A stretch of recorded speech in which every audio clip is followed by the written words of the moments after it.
daily life hits, and one by one, those new habits fall away. You're left with that familiar nagging feeling of failure and the frustrating question, why doesn't it stick? Why do I always end up back where I started? So here's the secret sauce. You are not lazy. You are not broken. You've just been sold a lie. The lie is that self improvement is a game of addition, of just layering more and more habits onto a faulty foundation. It's the idea that just doing more is the answer. But the real magic, the force that creates powerful new choices and opportunities from places that you never thought to look, is something much quieter and much deeper. It's how self improvement, when you do it right, silently shapes your core identity over years. It's not about what you do, it's about who you become. So, in tonight's show, I'm not going to give you another habit to track. I'm not going to tell you to hustle harder or, just find more willpower. Because, yeah, it does take motivation and it does take willpower, but you really have to want to do the shit in order for shit to get done. So think about this. One of the biggest things that we have to deal with in life as adults is going to be anger, frustration, depression. And I know I said one and named three, but they're all intertwined into one experience. You're pissed off. Now, when you are pissed off, especially when you're pissed off to high heaven about an ongoing problem, you will find yourself lingering in that frustration throughout your free time. Anger and frustration and depression are all going to drain your energy. You're going to go from being pissed off to high heaven to being tired. Then you're going to go take a nap. Then you're going to wake up, wonder where the day been. Now you're stressed. And then you remember why you were stressed. And then you're pissed off again. You still got to go to work. And this leads to a revolving cycle. A lot of people try to distract themselves from the things that piss them off. This leads to bad habits like watching movies all day, playing video games all day, clubbing all weekend, and in using their free time to distract themselves from the things that piss them off to high heaven. It's crazy, but this one issue leads you to not get done the things that you actually had time to get done. And the question is going to be, what do you do about that? Right? Instead of beating yourself up over things like this, I'm going to show you how to take control of the identity that you are already building, especially if you've been watching the show over the last couple of years. One quiet action at a time is how we're going to be doing this. The same way I gave you guys a step by step method on how to improve your performance for your employer before you position yourself for a raise or promotion. We're going to go behind the surface level advice and uncover the psychological machinery that drives lasting change. And we're going to talk about how to stop fighting against yourself and start becoming the person that you want to be naturally and permanently. So instead of just putting on a front, or pretending like you're something that you're not, fake it till you make it, whatever the case may be. I'm going to show you how to deliberately change your thought process and then repetitively perform that change so that you find yourself instinctively performing in a new and more efficient fashion. Michael says, Book of the Night, The Luck Factor by Max Gunter. Not the same Gunter from WWE, huh? He said, why some people are luckier than others and how you can become one of them. That's a good concept. Now, I'm going to be real with you. I've talked about luck once before. I tell people there's no such thing as luck. A lot of people disagree. Taking advantage of an opportunity does not make you lucky. It might make you the ultimate opportunist, but it doesn't make you lucky. The percentage of success in some situations are so low that it is identified as creating luck. You don't create luck. You observe opportunities and take advantage of those opportunities. You can't name a scenario where I can't point out how luck wasn't involved. Let's take buildings burning down, explosion happens, roof is caving in. You're watching the stones come down, you're navigating around those stones, you get out of the building before the building collapsed. A lot of people will say that you were lucky to survive because other people didn't. You were paying attention to the falling rubble instead of freezing in fear over the falling rubble and allowing yourself to get crushed. You seen an exit and you took advantage of getting out of there before you passed out. And now you're outside of a building that you should have been inside, crushed by. That's not luck. You took advantage of the opportunity that was presented to you instead of just sitting there staring. Is if you've never asked a question, you will never know luck. Now, that's a good philosophy. If you don't know any other way, you don't ask, you're never going to learn. I actually had a conversation with somebody earlier today when they were telling me how they couldn't do certain things because they didn't know how to do those things. And I was talking to this individual and I'm like, well, bro, you have known for about 10 or 20 years that you need this. You have at least known over the last 5 years that you don't have this skill set. And what effort have you put towards correcting that? Absolutely none. So, are you deprived of the skill set and the needs because society is advanced beyond your skill set, or are you deprived because you have not applied yourself to figure it out? Because everybody else is doing it, right? It's not luck. And a lot of people will then say, well, I'm blessed because people are doing things for me. You've got to understand the true to life dynamic is that there is a gaslighting method of psychological and emotional manipulation where people will play the victim. I'm in a distressful situation that I can't get myself out of because they're not putting any effort into getting themselves out of it. Then people with good hearts who allow themselves to be manipulated because they have a hero complex in their own right will come over and save the other person. Now, self pride from being able to save somebody else from disaster, um, small dopamine hit, but you're sacrificing yourself for somebody else's lack of application when that person could have done it themselves. For example, flat tire on the side of the road, and I'm gonna flip the script right now, and I'm gonna flip the script to a magnitude where the ladies won't get pissed off. I'm gonna flip it in a way where the ladies are gonna be like, "Oh, check it out, flat tire." Dude standing outside of his car, spare tire in the trunk, crowbar in the trunk, jack in the trunk sitting open. Woe weighs me. I don't know what to do. Lady comes up, gets out, heels, three-piece suit, looks at the tire. Oh, I can help you. She takes his tire out of his car. She takes his jack out of his car. She takes his four-way out of his car. She's jacking up his car. He's thinking her, oh, I don't know what I would have done without you.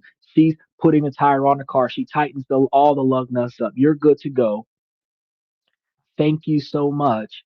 Gets in the car, drives away. This woman's now late. Y'all are sitting over here thinking while I'm giving y'all this story, that man should have changed his own goddamn tire. He's a grown ass man. Now, flip the script and had that man pull up in a three-piece suit, Oxfords, Louis Vuitton suit, little girl sitting there by the car. Always me. It's a man's responsibility to come and change that tire. Now, I'm not about to get into no sexist stuff right here. I'm just about to point out the fact that just like he could have changed his own damn tire, she could have changed her own damn tire. The fact is that if you're standing outside of your car with all the tools and resources to change your own damn tire, why are you waiting on somebody else to change the tire for you? Likewise, most things in life, I can't, is a self-sabotaging mentality that puts you in a position where you don't even try. You don't know if you can. You know that you can't jump and touch the sky because every time you jump, you never touch the sky. Half the time you can't even touch the ceiling in the room that you're standing in. But you know that if you jump too high in a room with a ceiling fan that's active, you will hit that ceiling fan. So you're jumping high enough that your feet is off the ground. So how high can you jump? You won't know until you start trying. Michael says, I have a question, but already know who. He said, I say to them, good luck. Call me when it's fixed. What is your question? You were supposed to put the question up there, even though you know who the answer is. The thing is that I use that as an example, Michael, because the dynamic is that if you put yourself in a helpless situation deliberately, and now you've got people coming to bail you out, you're gonna tell enough people that you're in this destitute situation until somebody comes and helps you out. Like for example, there was a lady who does not have enough money to pay her rent, but she has enough money to buy lottery tickets every few days. She always tells everybody that she doesn't have enough money to pay her rent. Then at the end of the day, somebody will give her money to pay her rent. So her rent gets paid based off of the good faith efforts of the people around her. Now, when people stop giving her money, she keeps saying, woe ways me, the devil's always keeping me down. But if you're not trying to get more money, it's not going to get better for you, right? Eventually, paying the rent late will build up late fees. Eventually, those late fees will turn into multiple months of non payment. That multiple months of non payment will lead to eviction. Now you're out on the street. I don't know what to do. I can't go anywhere. Blah, blah, blah, blah, blah. Help me, help me, help me. And then somebody's going to help you and put you somewhere else. But you could have just said, I can't afford to pay for this place. Let me find a place to move to that's cheaper and just move. The lack of action, a lot of time, is worse than taking action. Is it what if I jump on a trampoline? What if you jump on a trampoline? What if there was a trampoline with enough counterforce to launch you into the sky to the magnitude and height of ducks and airplanes? What if you say I can't without trying, the existence of the trampoline doesn't matter because you're never going to try. So you're never going to know if you'll make it because you never try. So even when I'm giving you guys this information, one of the first things that's going to be the catalyst of your success is trying specifically something new, not something you've always done, something you haven't done because you've been doing for the last 20 or 30 years and shit sucks. Your life sucks. You don't like the way certain things go in your life. And not one person can come on this podcast and say with honesty that they love everything about their life. Because if that was true, your ass wouldn't be on this podcast because you're doom scrolling on YouTube because you ain't got shit else going on in your day. Most people are conditioned to fail, but they're more often than not self conditioned to fail, not societally conditioned to fail. We are discouraged by our society. You ain't shit. You ain't gonna never amount to nothing. You're gonna be just like your daddy, or worse, you're gonna be just like your mama. But never are you literally dissolved by your boss and your teachers at school in college where you're in a situation where you're not going to be successful because your boss is telling you, oh, you're just going to stay a janitor here. Because motherfuckers will quit. You're telling me that I'm a glass ceiling in this employment kind of situation? Fuck this job, I'm out. You know, but if we put ourselves in a situation where we allow ourselves to be talked down to, yeah, we can be in an employment where the boss has talked trash to us. She said, what is the difference between spousal support and alimony? Nothing. Absolutely nothing. So, spousal support, you're not married. You're paying your partner money, even if y'all are not living together, to cover their standard of living. Alimony is you're paying your ex husband or wife money to support their standard of living, even though y'all don't live together. There's no difference between the two. Well, the one might be voluntary, spousal support might be voluntary. Spousal support can be a mutual agreement from a contract like a prenup where you agree that because you've invested X number of dollars into this relationship that you're guaranteed a percentage of the success of the relationship. Like when I tell y'all to get a trust and make y'all selves equal beneficiaries of the trust and then put 50% back into the trust and take the other 50% and split it 25-25. So if y'all had 100 grand in the trust, 50 grand would go back into the trust and 25 grand will be paid to both of y'all. And that's how the money was being split. You helped build this money. You're going to get residual income out of it for the rest of your life because you contributed to the success of this trust. That would be spousal support because I agree that after we break up that you're going to keep getting this money because you contributed to it. That's one of those things where I tell y'all if two people come together and y'all are smart about it, you start with the girlfriend contract, you go up to the fiance contract, then you go up to the prenup.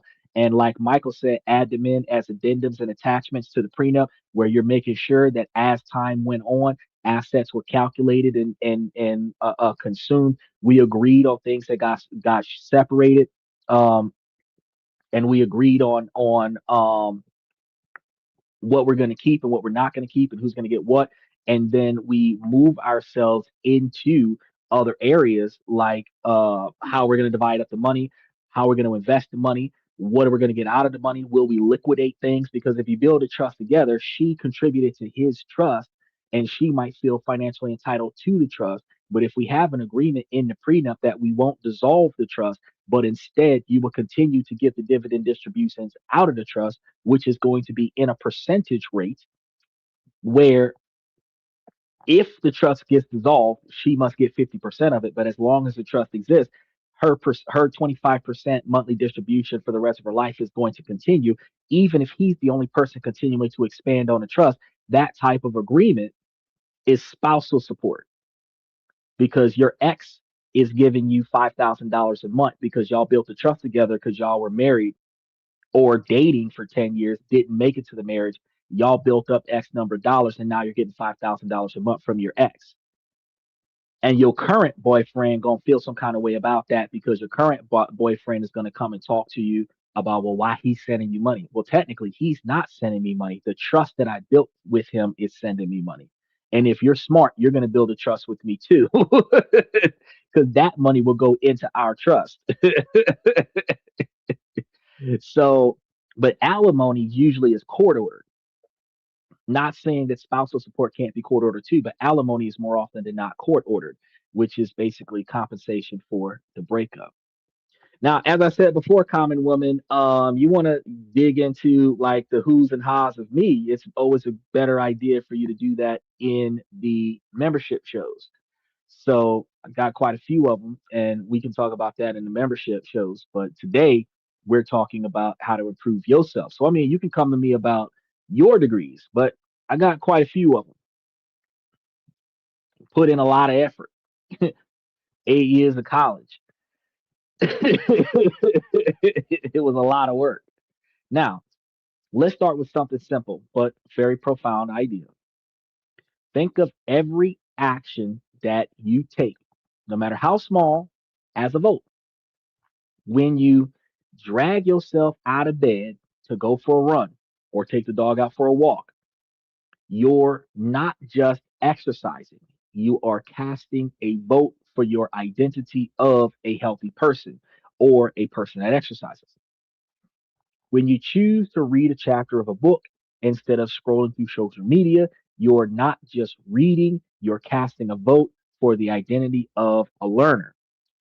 When you have a difficult but necessary conversation with a colleague, friend, or family member, you are casting a vote for a courageous leader.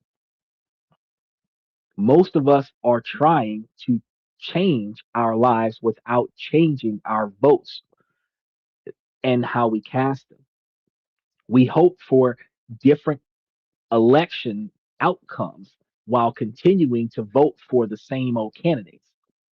We put the one of the things is that a lot of people, and this is bad because this is going to be our current identity that we want to change is not the identity that we are voting for, that we're supposed to be voting for. So if you don't like the way you are supposed to vote to change to who you want to be. This is going to be an issue because you know that we find ourselves in a lot of situations where we just don't, and the Lord is going to send me salvation. Faith without work is dead. He ain't gonna send you nothing but the opportunity for you to succeed, like he brought them three men a coin. If you hold on to the coin and the Lord gonna make me rich eventually, and you just keep that coin, you always got that coin, but you ain't got nothing but that coin. You ain't spending that coin, so you ain't got no coin to eat nothing with. You ain't investing that coin or anything to that effect. You're not getting more coins.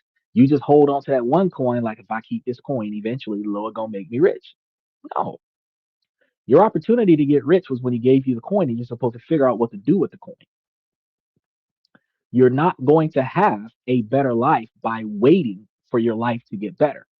You're going to have a better life by changing how you live your life so that your life becomes better. Like I told Stephen a few months back when he told me that he didn't like the job that he had with the boss that was being difficult. He couldn't watch our podcast because the guy wouldn't let him have his headphones on. And he was like, "Oh, I'm not always going to be on this job." And then I asked him, "And what are you doing in your life to change that?" He's going to college, but up until we had that conversation, he had not started making a plan to change out of that job. The problem is that over time, you're going to show up for work every day, telling yourself it's not always going to be like this. And you will find yourself 25 years on the job looking back at, I've been here for 25 years. Now ask yourself, when will it stop being like that if you've been this way for 25 years? What it takes is for you to start doing something different, either trying to get promotions in the company or looking for another job or start up your own business. You might have to go to college and get you some degrees to improve your education skills so that you can use that to go and get you a better job. You might need to network somewhere so that you can get in touch with some other individuals who can help you perform better in other um, fields of work. You might need to look up on a financial opportunity. I'm gonna say luck up because true, and it's a force of habit for us to say luck, but I'm gonna say luck up on because you're not actually applying yourself. Because that's truly where luck comes from. Somebody else is going to give you an opportunity, and you have to take advantage of the opportunity, but you're not looking for the opportunity yourself. The truth is, if I told you that there was something that you could do to make you money guaranteedly on a regular basis, if you do it, that's not luck. That's opportunity that came from motive. And you took advantage of it. It's just like the crime scenes. You know what they talk about on NCIS? They always look for first thing, motive and opportunity. I can have the motive to commit a crime, but if I don't have the opportunity to do it, the crime never commits. I can have the opportunity to commit a crime, but if I don't have the motive, the crime is never committed. Now, if I have motive and opportunity, I'm likely a suspect. It is the same thing in life. If you have the opportunity to be successful, but you don't have the motive, you're not going to be successful. If you have the motive to be successful, but you don't have an opportunity, you're still not going to be successful. But if you're not looking for opportunities while you have the motive, then you lose the motive. And an opportunity passes you by and you disregard that opportunity because you no longer have the motive. Guess what? You still aren't successful throughout all of that, right?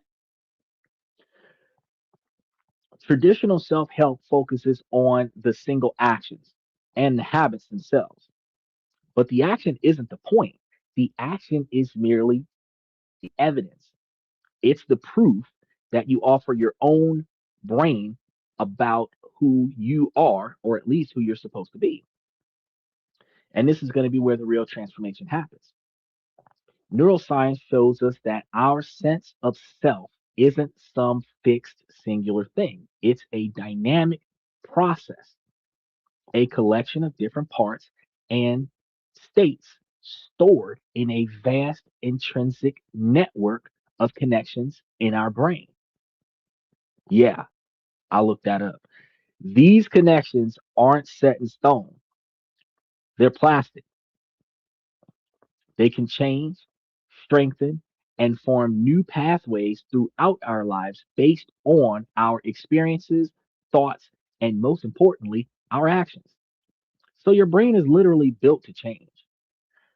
The biological reality is your permission slip to become someone new. Typically, every 5 to 10 years, we find ourselves in some way, shape, or form different than what we were, to the magnitude that we can also be embarrassed about who we used to self identify as. You remember them childhood photos? I can't believe I wore that outfit. You have to have the drive or you will never be wealthy. Snaps. Oh no, synapse. I'm thinking, snap girl, yes. Yes, synapse. That's correct. Now, think of your identity as your inner operating system. It's the deep, often unconscious software that runs your entire life. Your habits, your decisions, your emotional reactions, these are just the applications running on top of the operating system. You can try to install a new productivity app or a health eating app, but if your core operating system is coded with the belief like I'm lazy or I'm not good enough, those new apps will consistently crash and they're not going to integrate. So the behavior will feel forced because it's in conflict with your internal self concept. True, lasting change doesn't come from forcing new apps to run on an old system, it comes from upgrading the operating system itself. You do this by feeding your brain a consistent stream of new evidence, one small vote at a time. Your future self isn't imaged into existence, it is trained into existence. And you're going to come to find out that a lot of the things that I tell you guys on the show, you take it, you do it, and then you come back and talk to me about it. You will find yourself in a lot of situations where the things that you started doing, you started seeing immediate results, and those immediate results motivated you to do more. There are going to be some of y'all that are going to see what I'm talking about, and you're going to start doing it. You're not going to see immediate results, and you are not going to feel motivated to continue and feel like, ah, yeah, he full of shit. He just talking, because what you're trying to do is above your motivation. Because you'll drive to make it up a hill. I tell parents a lot of times who got kids and they're enabling their kids to not perform. And it is not on purpose. It is sometimes accidental because oh it's too heavy, it's too much. It's too burdensome. But the truth is, and I tell people this all the time, words of wisdom, a child can push a boulder up a hill every day just because they can. And that same child might push two boulders up a hill just to outdo their friend. The moment you tell them that a handful of pebbles is too much to carry for that child is no longer willing to even try to push the one boulder up the hill. If you tell them and motivate them and encourage them to always push the biggest boulder possible up that hill, you will never know exactly how much they can do. But if you always say that they can't because of their age, or they can't because of their gender, or they can't because of their race, you are limiting their success by throwing can't as a predetermined failure before the attempt. And that's going to be the first thing you do to yourself that has to stop. Steven says, you talking some real talk today. I be talking real talk every day. But this is the dynamic. This is the dynamic. Is that the smarter one will get a wheelbarrow. But see, we're not even talking about critical thinking. We're talking about motivation in and of itself. Because the determination for the child to get the boulder up the hill might decide grab a wheelbarrow. One might decide get a car. One might decide have a crane pick it up for them. One might decide to pay other kids to do it for them. It doesn't matter how the job gets done. What matters is that the motivation to get it done is going to be limited by either societal discouragement to perform or self discouragement to perform. A 5-year old can drive a car if they can reach the steering wheel and will see over the steering wheel and reach the gas and the brake pedal. If you teach them how to drive and you put them in the position to drive, they can drive. Now, legally, they can't drive until they're 16, but if they're tall enough, they can drive at 7 and 8 years old. So logically, can they do it? Yes. But if you tell them that they can't do it until they reach a certain age range, they're not even going to try. Can kids work at 7, 8, and 9 years old? Yes. It's discouraged in child labor laws, but can they do it? Yes. Can they start up their own business at 7, 8, 9 years old? Yes. What's that little girl named Layla that has been a celebrity since the age of 6? Can you be famous as a toddler? Of course you can. Most kids aren't because most parents don't motivate them kids for that. Like the lady who was trying to shut down her child's YouTube channel because it had 12 million subscribers on it. Shit, let me have 12 million subscribers. Let my kid get 12 million subscribers. I'd be like, man, share some of those with me. You know what I mean? These are the motivation. It took 120 years for Goldies to wear face masks in hockey. Oh, but if it took them 120 years for the goalies in hockey to wear a face mask, for 120 years, they were allowing themselves to get hit in the face and knock their teeth out, but they stopped that hockey puck. Now, the kids' parents in 2026 will say you can't play hockey without the padding, without the helmet, without the proper equipment. You can't join the team. You can't join the league. You can't. But that's not true. You can. You can. You can start a team playing street hockey, get signed by a sponsor, and become a professional hockey league because they saw how good y'all was in the street doing it with tree branches and rollerblades, and they put you on ice, and you're doing just as good, if not better, than the people who've been training on the ice since they were small. As long as you take I can't out of your dialogue, they don't want me to. They're trying not to allow me to, but I can. I'm supposed to. It's my right to. These are issues that are self-destructive. And y'all see the rebellion in it. I don't know why y'all can do this at a traffic stop. Oh, I can do this, I can do that. You're not telling me what I can't do. I know my rights. But why you can't do that with self-improvement? Why you can't do that with self-improvement?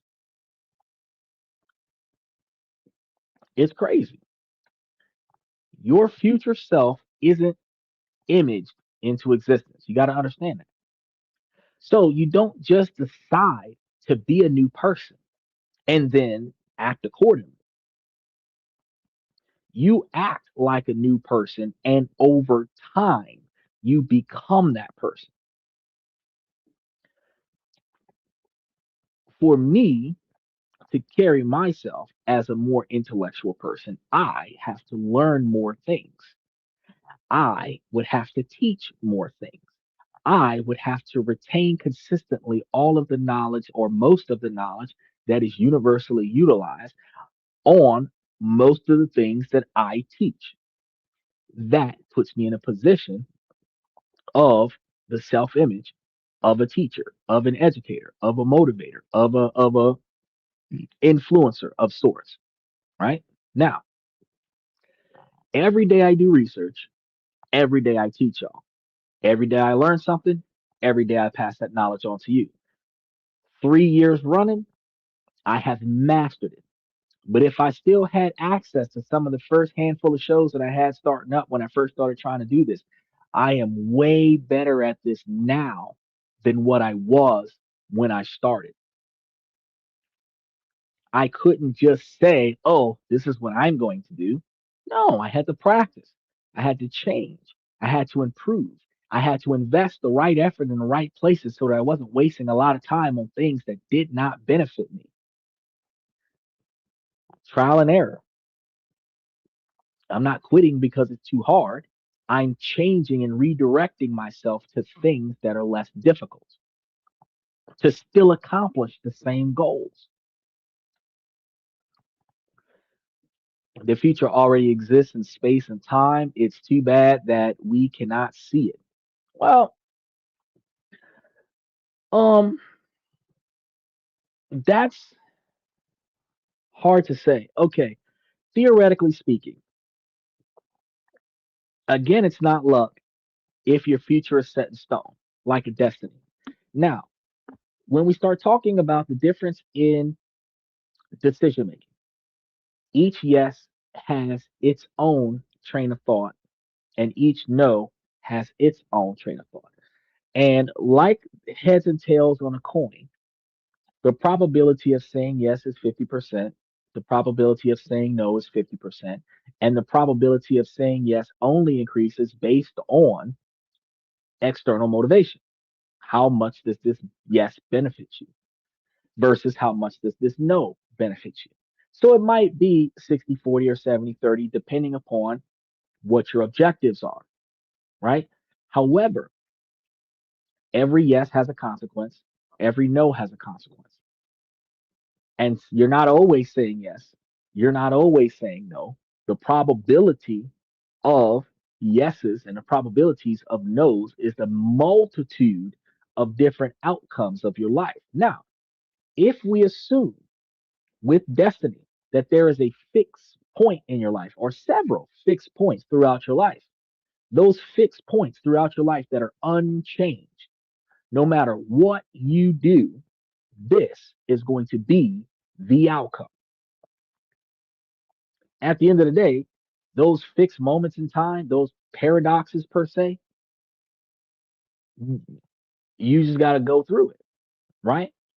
However, because when you start throwing into the concept of time travel, and if you travel directly back into time, where you now have the knowledge before you take the action, if you change your decision making, guess what happens? You're not able to reach that point where you travel back in time to change the decision. So, did you ever change your decision? Your future does not already exist. If you don't do anything about it, what you're experiencing right now is what you're going to experience in the future, if not worse. But what you change today changes what could be in the future. That is going to be the difference. So you have to think about how, where do I want to be at in 5, 10, 20 years? And will I be able to afford that? With what I'm doing now, maybe not. With what I'm doing later, probably. Depends on how much effort I put into it and how much I get out of it, which is why you've got to gauge your return on investment. Michael says the probability is always no if you never ask. That's true. If you never apply yourself to doing it, if you never apply yourself to gaining new knowledge, then you're never going to apply yourself to performing new actions. And if you never perform your new actions, then you're never going to find change. And if you never find change, then where you are now, your future is written in stone. And it's written in stone due to the lack of effort to change.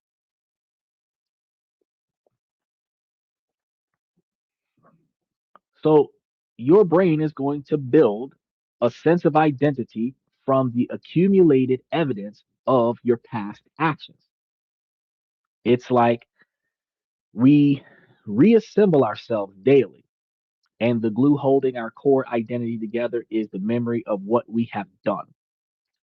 So, when your external actions align with your internal identity, the change becomes natural. There's no longer a need for brute force willpower because the behavior is simply an expression of who you currently are. Being able to make more effective decisions requires for a more effective change in decision making. You have to change how you identify how this situation impacts you for you to change how you're going to address it. When you want to address it from impressing other people, you might make self damaging decisions to entertain the masses. I'm not going to allow somebody to disrespect me, so I'm going to curse them out.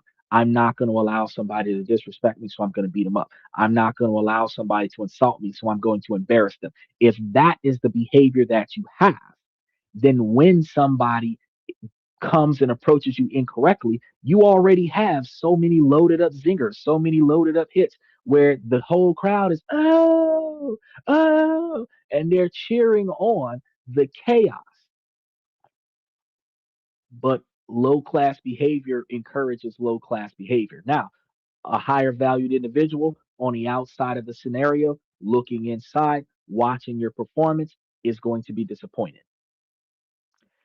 After that performance is over, if you meet the person that saw your past behavior and then try to get into a business opportunity with them, they would discourage themselves from aligning with you because of your past performance.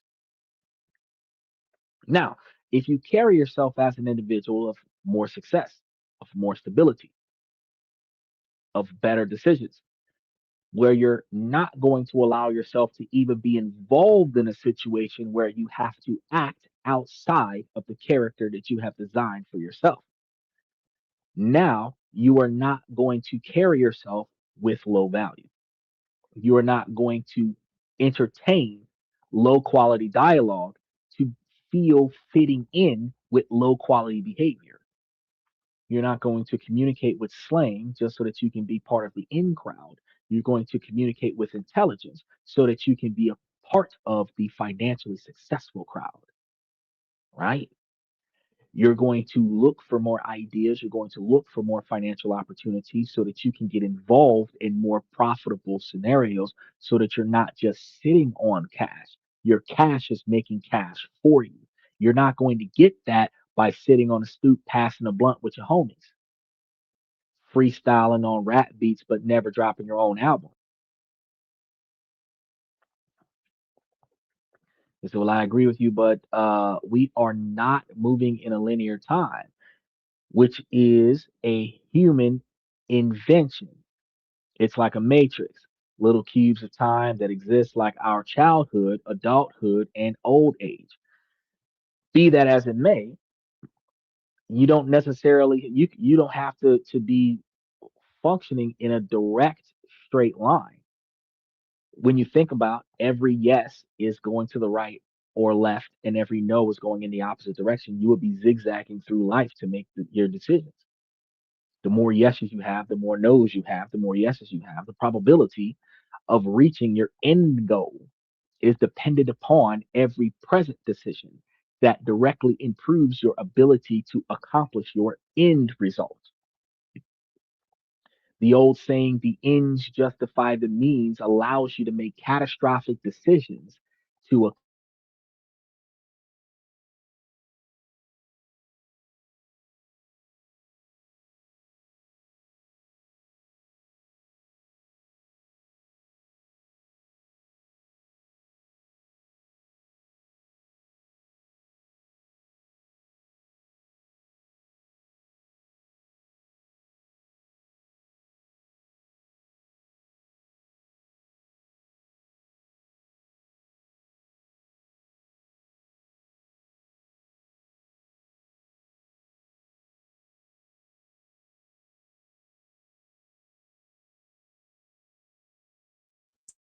Put it up there.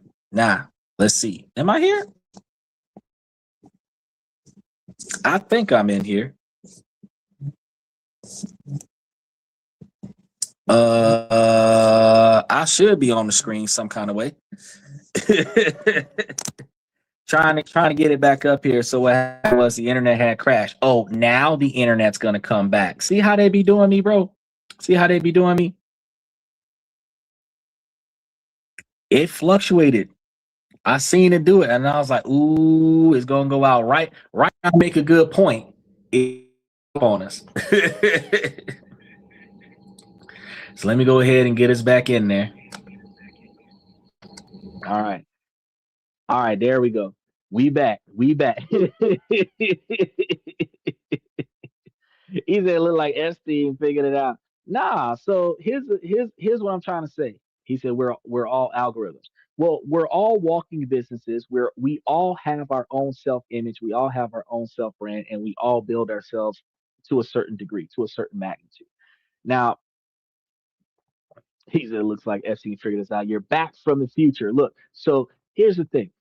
Um, even when you consider the fact that we have different stages in life that can be considered a form of matrix, like a little cube of time, how your life is now is based off of the decisions you're making now. But the decisions that you make now also impact your outcome in the future. So instead of having catastrophic decision making where you're going to make a bad decision to impress the people around you, you now make a good decision that will remove negative people from around you. So you end up in a position where you're now making more success.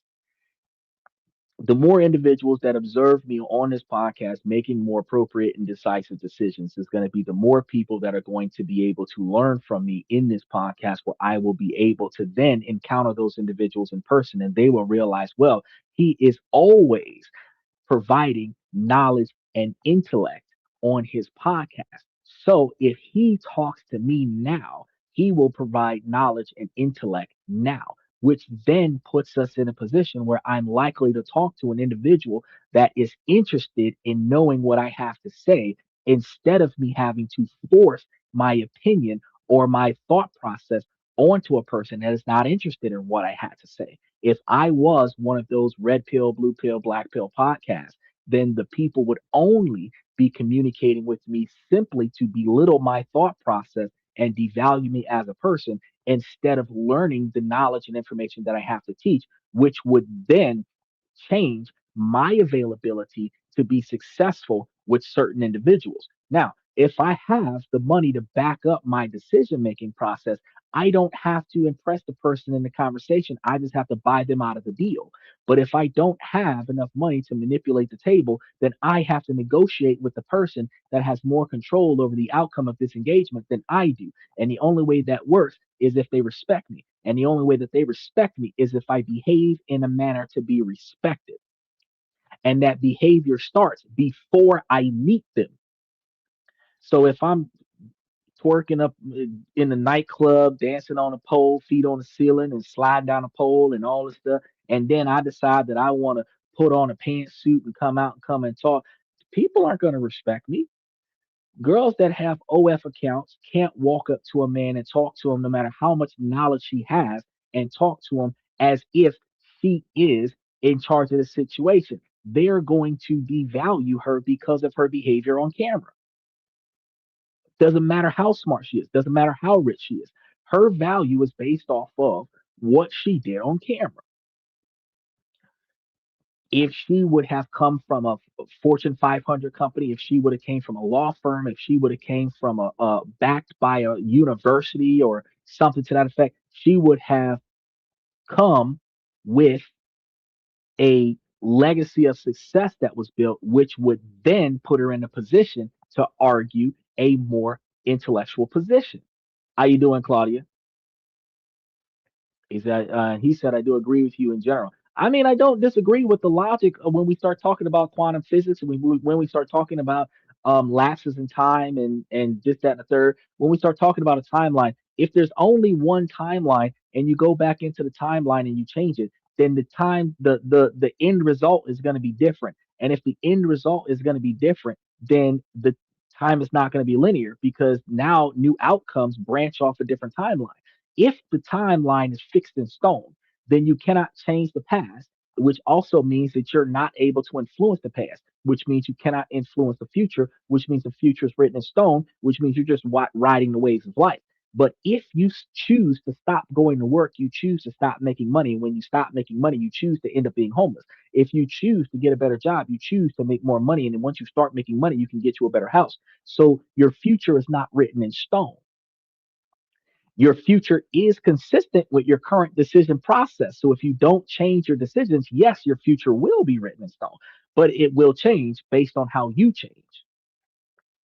Michael says it's nice to think about the future and other things, but most will never experience it. So live in the now.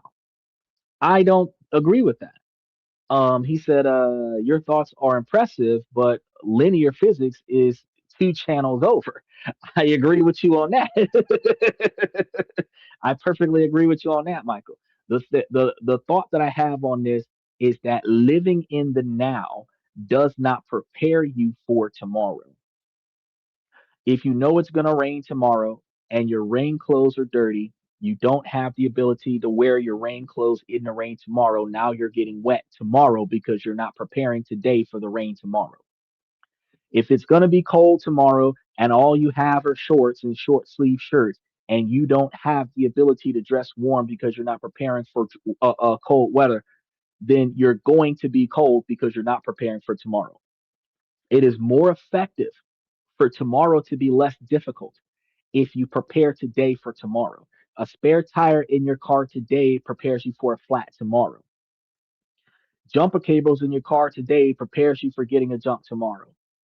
Charge battery chargers on your car today keeps your battery charged until you decide to use your car tomorrow so that your battery's not dead. You have to prepare for your future. I'm not saying that every decision that you make in life must be only for your future because you do have to exist today. But if you don't like the way your life is right now, everything you don't like about today, everything you don't like about yesterday, you are supposed to be putting forth effort today to make changes for tomorrow so that next week doesn't suck as much as last week. That we're walking into Friday. If the last 7 days were shit, the next 7 days can only be a little bit better if you start making better decisions for next week. For example, we got taxes coming up April 15th. If you haven't done your taxes yet, especially if you're entitled to a refund, you must do your taxes. If you don't do your taxes, you won't get your refund. And if you do it too late, you will lose your refund or have heavy penalties and not get as much money back.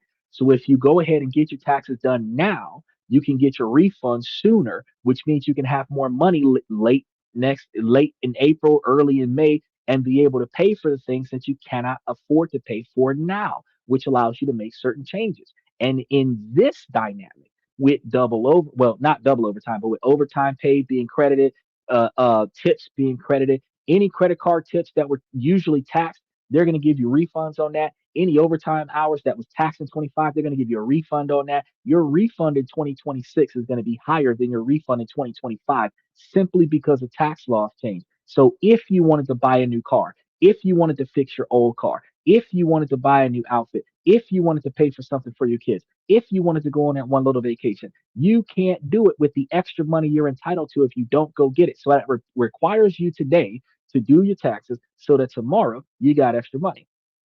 She said, I don't think I've asked before, but what are the books behind you? Go sit down, girl. The books behind me are a curtain. Yeah.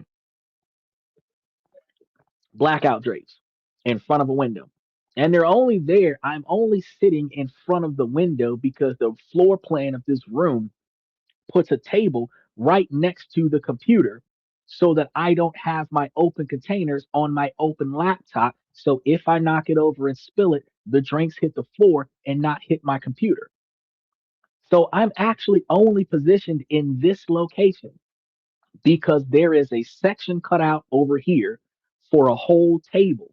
I got chips, I got salad, I got dinner, I've got the frozen waters, I've got thawed out ice water. I've got coffee. I got everything I need to do a 4 hour, 5 hour, 6 hour podcast. Everything except for a toilet right over here in this corner.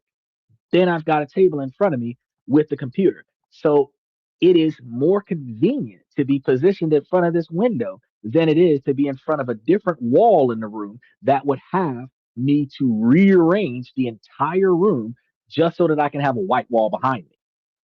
Nobody would ask me, hey, what's that white wall behind you? But because I thought this pattern would be nifty, so many people are distracted by the fact that there's a pattern on the wall that they're not paying attention to the information being provided.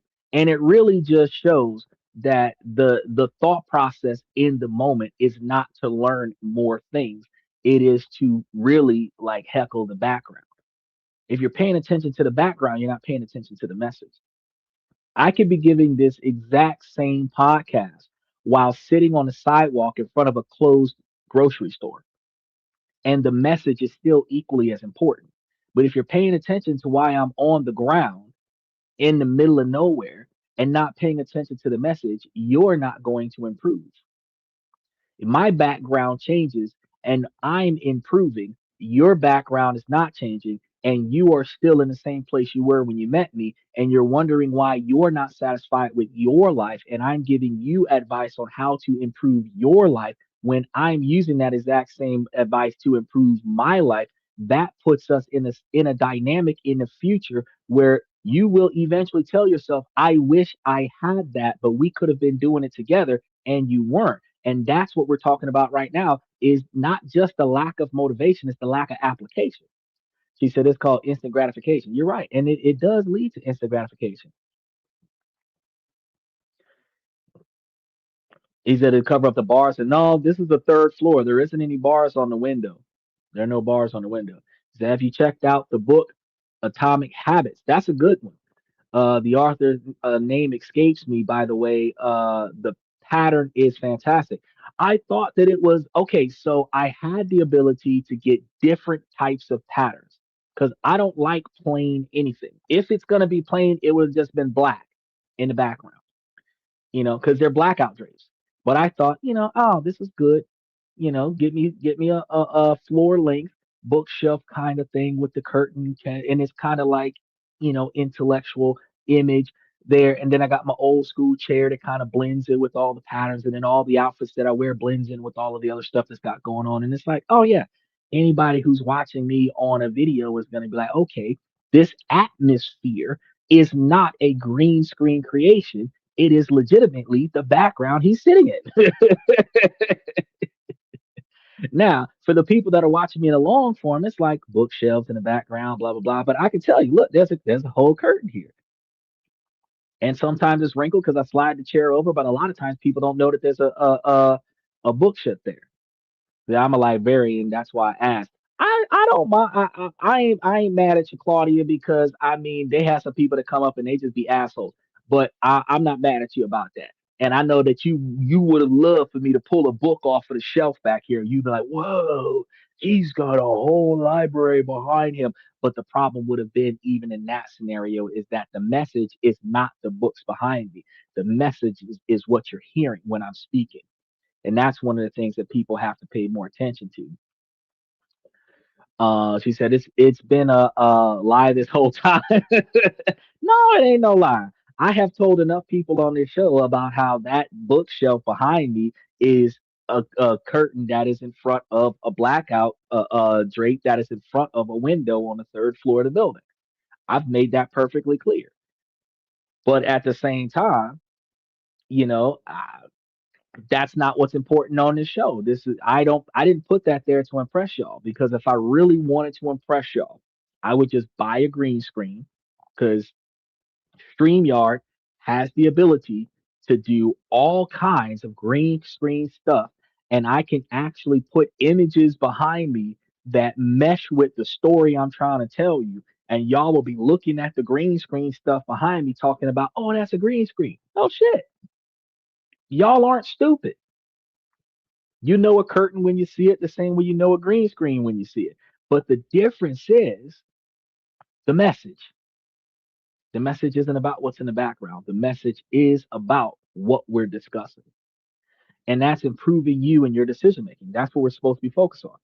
So if some kind of way I was able to improve my situation and go from sitting in this chair to walking back and forth on the stage, would it be more important to you what I'm saying, or more important to you the collage on the background of that stage?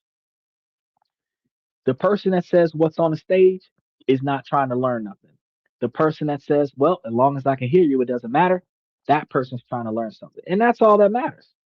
Me, I'm here to reach out to the people that want to learn. The people who don't want to learn, hang out if you want to, fine.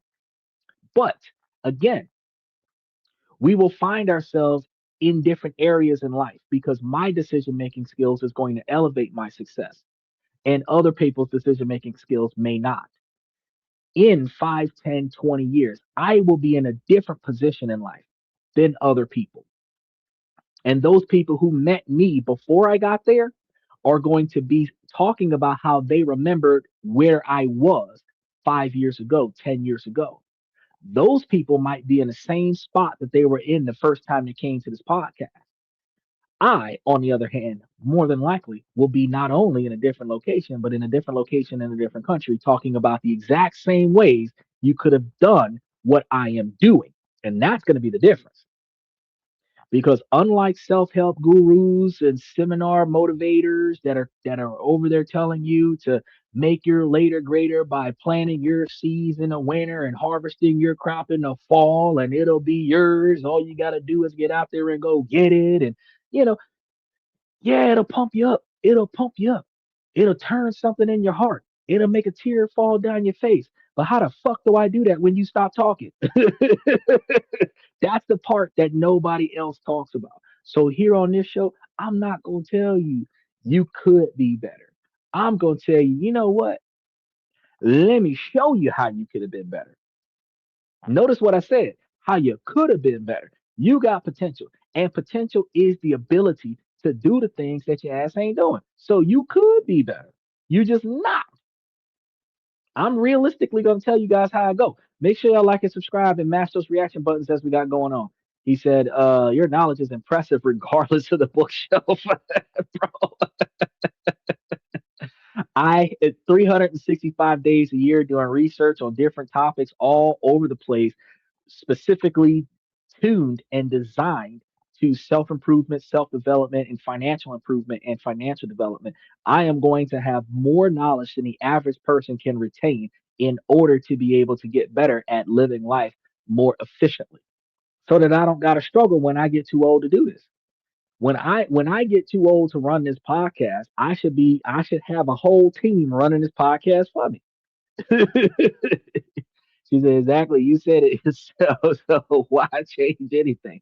Because if you change, this is why you change life for the better. You change because you're currently not satisfied with the way things are. That's why you change.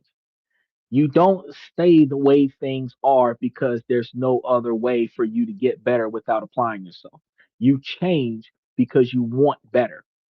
You break up with your ex because you don't like the way you're treated. So you're going to stay single until you find somebody that treats you the way you want to be treated. You quit your job because you don't like how much you're getting paid. You don't like how you're being treated at work. You don't like how you're being respected or disrespected at work. You change where you live because you can't afford it, or you change the way you live because you don't like the environment. You don't like the neighborhood. You don't like the way the things look. You change your relationships with your friends and family because you don't like the way they interact with you. You change the things that you don't like. But if you don't like being broke, what do you do to change that? You don't like struggling. What do you do to change that? It's easy to walk away from a best friend for 30 years and say, I don't want to talk to your ass no more because you don't talk to me with respect. But it is hard to make better decisions in your life so that you can no longer be poor because that's going to require more effort than walking away. Making better decisions to no longer be poor requires your ass to step up, not step off. And that's why we change so that we don't have to live life like the outcome of other people living off the government, declining standard of living, begging, borrowing, pleading, becoming dependents of other people is not where we want to have our future. And to change that, we have to proactively put effort into making things better for ourselves. That's what it's about. She said, if anyone is interested in you is because of what you say, not because of your background. That is right. You are right. But in order for them to be interested in me, I got to be saying something worth listening to. Because unlike a female on a podcast, if I had at least one hot chick on my podcast right now, slight cleavage exposed, just split the screen, and she be there, so many people would be here staring at her chest, regardless of what I have to say. She don't got to say nothing, and I would have 100,000 views a night because there's a hot chick on the channel. But a man here in a suit on a daily basis, maintaining the viewership that I maintain, requires me to say something of value. Because you're not coming here because I look good. You're not coming here because I'm sexually attractive. You're coming here because you value what you're listening to. And a lot of people don't stay here long enough to find the value. Is that littler manageable habits every day will get you to the goal, like playing a piano for half an hour every day. That's the secret. Truth be told, that's actually part of it. And we're going to be getting into a lot of it tonight. Truth be told, developing habits, it takes about 66 days to develop a habit, and it takes twice as long to break the habit. But you can undo the habit by repetitively not performing the habit for 66 days or longer. 66 days is 2 months, 2.5 months. And the fact is that all you have to do is stop performing for 3 months and you no longer have the habit anymore. However, coming to the podcast every day for 3 years, now I am motivated. While I'm not always on time, I'm motivated to show up every day. I can't not have the podcast. I have done it for so long that it has become the kind of habit where I don't feel comfortable not doing the podcast. I can't just say, "Ah, I don't feel good. I'm gonna do it tomorrow." No, because I have to do this because I've developed that into the core identity of myself. Just I don't know, the background lie kind of makes me not come back. Hey, if you don't come back, that is what it is. It is what it is.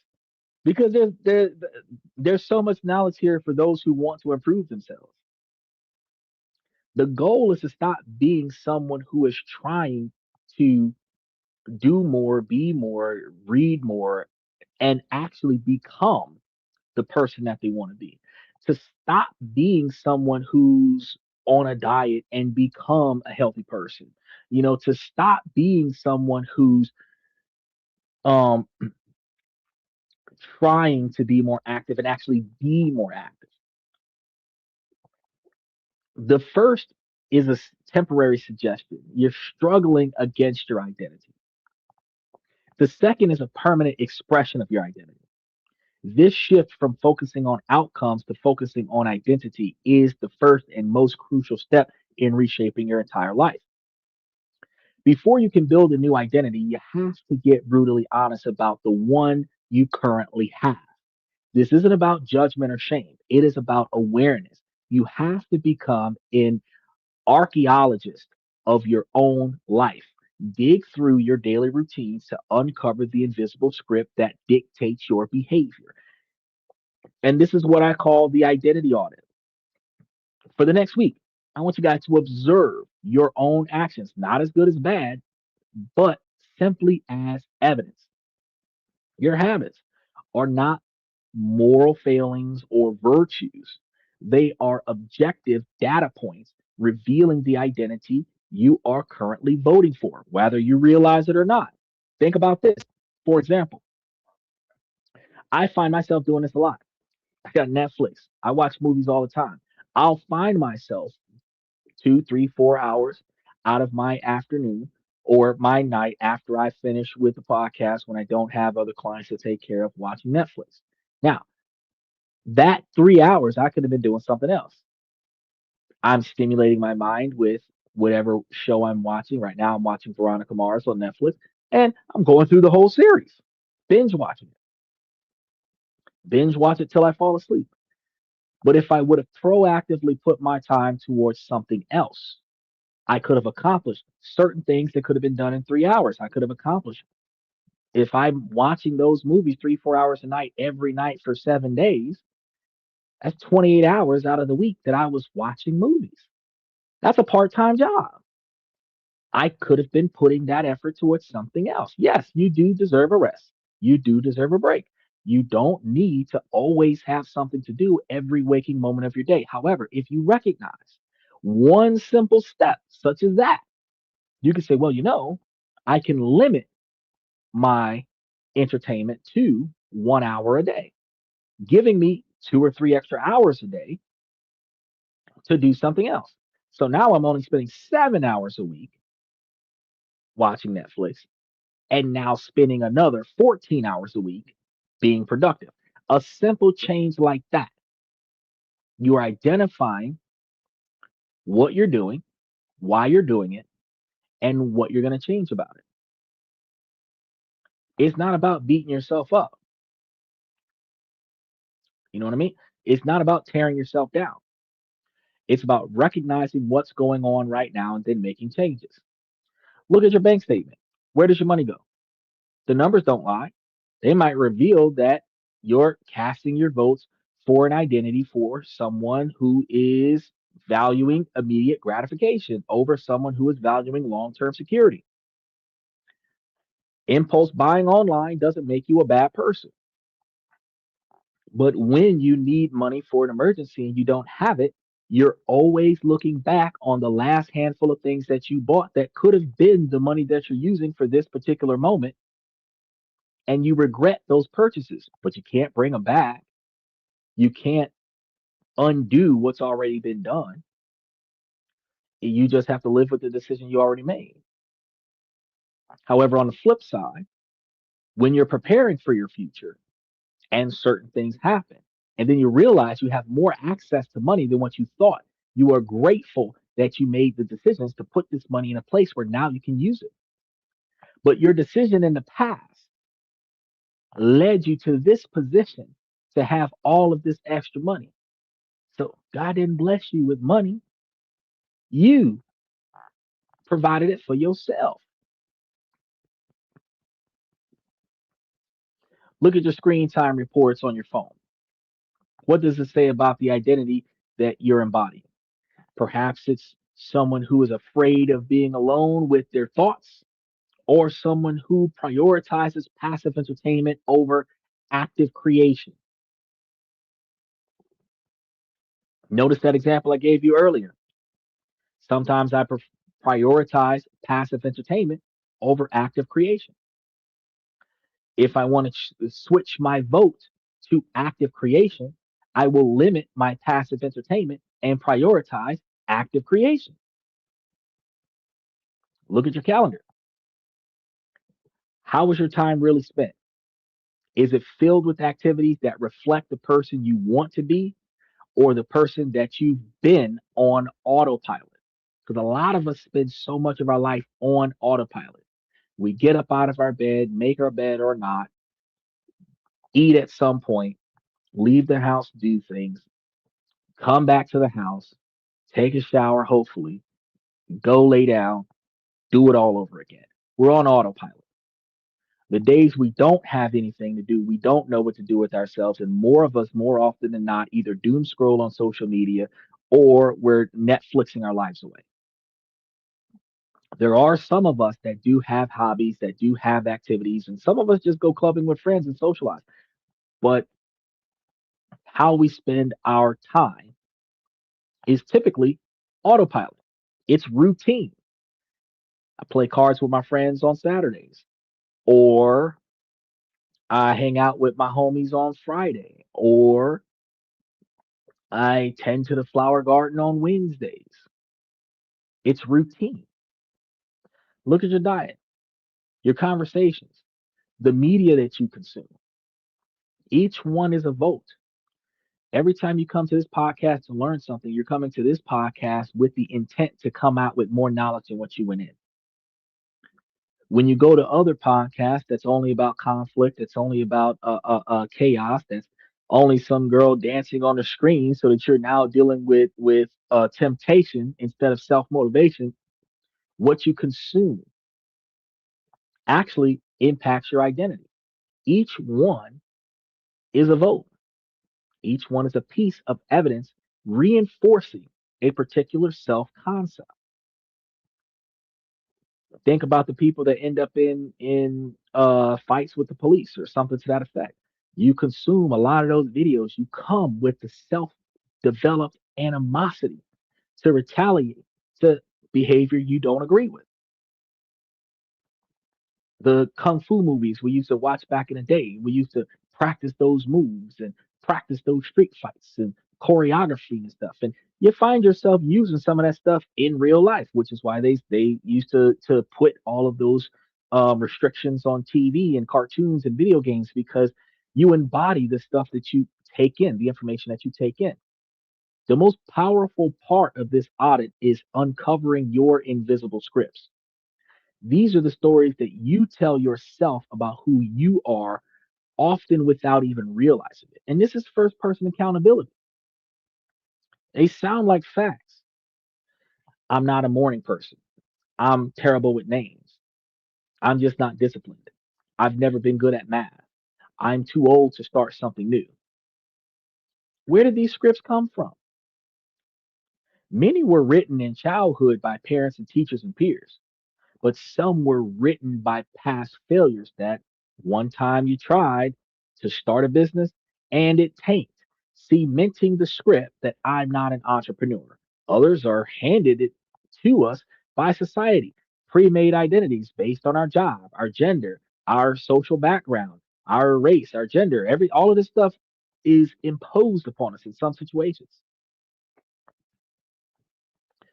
He says fighting with the police is not recommended. It's not. It's not. But have you noticed First Amendment auditors run out there with their video cameras, standing in places, ultimately enticing society for conflict, hoping that they're going to get content. And they will stay there long enough to make the environment uncomfortable for the people who are normally there. Those people are going to call the police. The police's job is to dispel the discomfort. Well, ultimately, it's to keep you safe, but the police are going to behave like their job is to dispel the discomfort, keeping the peace. In doing so, they have to make you move along. You're not going to move along. That's going to be the conflict. Now they're going to argue about how you are causing a disruption, which you are by doing absolutely nothing. While it's not a crime, they're going to promote their constitutional right to be an asshole in this location and make everybody around them feel uncomfortable because they can. Doesn't mean you should. It used to be done to raise awareness. Now it is clickbait. Those individuals decided to do this for two reasons. One, because I bet I can beat that cop better and out talk him in the scenario. And two, because I can get serious money off of all the views that that conflict would have. Now, the downside to that dumbass decision is that they're going to get out there, say the wrong thing, stand in the wrong spot, be engaging with the wrong officer, and get slammed on the ground, get handcuffed, brought to jail, and now you have an arrest on your record. Your reputation is devalued. Yeah, you can sue the police. Yeah, sometimes you can get a settlement. Not always the case. But if you do, the money they put in your pocket after all the lawyers and everything is paid for is not nearly worth the fact that for the rest of your life, you will have X number of arrests from law enforcement for disorderly conduct, public nuisances, disturbing the peace, trespassing, building a reputation in society for being a problem, which will cause a problem because when people do identify you and they run your name in a system, problem person comes up in your background. Now, how does this help you if you're trying to get a better job? You decided to be a content creator for a while. Your views didn't get off the ground as much as you wanted. You decide that you want to go get this corporate job. They do a background check. You got 84 arrests. Hold up. Your lease is up. Your landlord's renovating the apartment. You've got to move. You got arrested 6 months ago. Your new apartment complex will not allow you to have a misdemeanor within the last 3 to 5 years and not allow you to have a felony within the last 5 to 10 years. You now are limited to where you can live because you got arrested standing on a sidewalk trying to make a point. Why? For the views. Not because it benefited you. You did it for the clickbait. You did it for the views. You did it for the monetization. You did it for the attention. And usually these are first person camera views, so they don't even see the recorder of the video a lot of the times. They just see the reactions of the officers that they're engaged with. So you yourself don't become famous. Your channel becomes famous because of its content. And you might make a little bit of money, but they're not going to coordinate you as the person with the content that you created, but your criminal record will define who you are. He said, "You are right. Our brains were programmed in childhood and we don't even know it. It's scary. It's parenting. And the irony of this parenting, which is extremely catastrophic, with 18% of divorce and separation family court cases allowing the fathers to be involved with parenting the child, the other 82% of these cases, the children are given to the women, the fathers are not allowed to be involved, and the children are growing up without their fathers, and the fathers are being blamed for that. We have multiple generations of single family homes, 82%, that are driven by mom not using logic and reason to raise the children. They're raising the children because I said so. Don't hurt my feelings.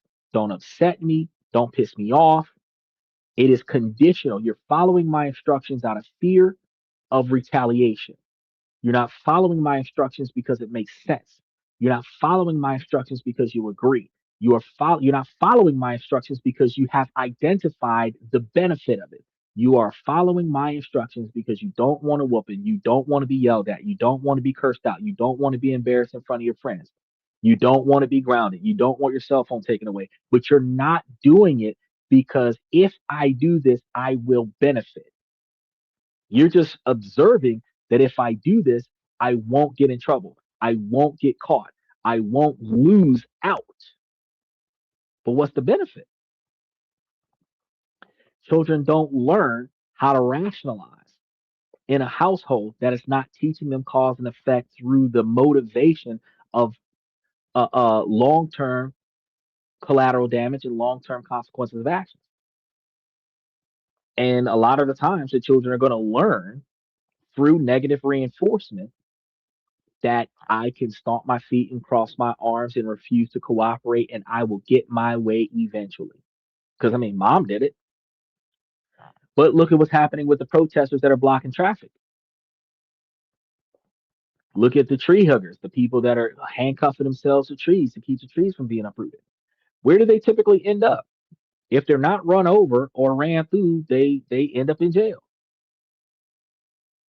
You cannot defy authority simply because you don't like the outcome. You cannot force change because look at what happened. We talk about people like Rosa Parks and all of them. How many went to jail before change happened? How many went to jail after that before change happened? What happened to one person did not change society. But enough people that it happened to, the last person that it happened to was the last time it will happen. All right. We gotta think about this. These scripts that you run on your life occur on autopilot, and your brain loves these scripts because they make the world predictable. You go to the same restaurant, you order the same thing every time you go. You spend a lot of time debating on trying to get something new because you always get the same thing every time you go. But you end up getting the same thing that you got the last time, trying to fight against the norm. You do the same thing in the same places on the same days out of the week. You build a routine. This is what you do. It makes you predictable. It makes yourself predictable for yourself, but it makes you predictable. A change in routine for a man is a red flag for a woman because it wasn't an internal influence to make that change. Usually, an external influence will make that change. Women usually believe that that change is made by another woman. Guy stops going to the gym on certain days and starts going to a specific restaurant, probably because he's on dates. Guy stops working extra overtime on a job and starts getting off on time, but he doesn't come straight home, probably interacting with another woman. See how that works?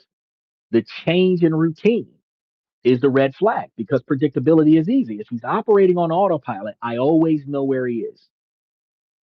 But when he starts acting with intent, I don't know what he's going to do. Now I'm scared of the outcome. He can make changes that I don't agree with, right?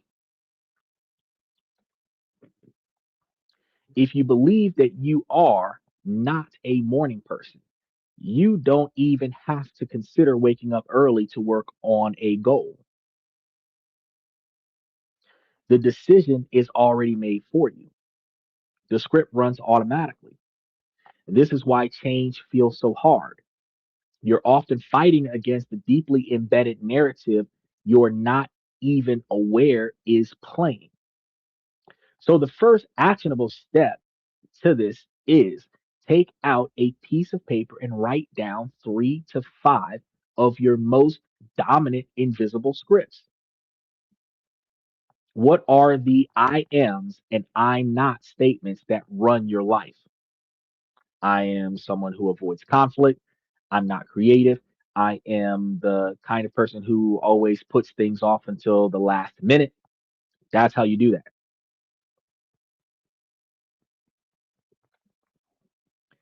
They say, well, how do you program your brain? We're about to start that. We're about to get into that right now. We're about to start talking about how do you effectively reprogram your brain. First, you have to understand what the program is. And just writing them down is going to be the revolutionary act. It's going to pull them out of you.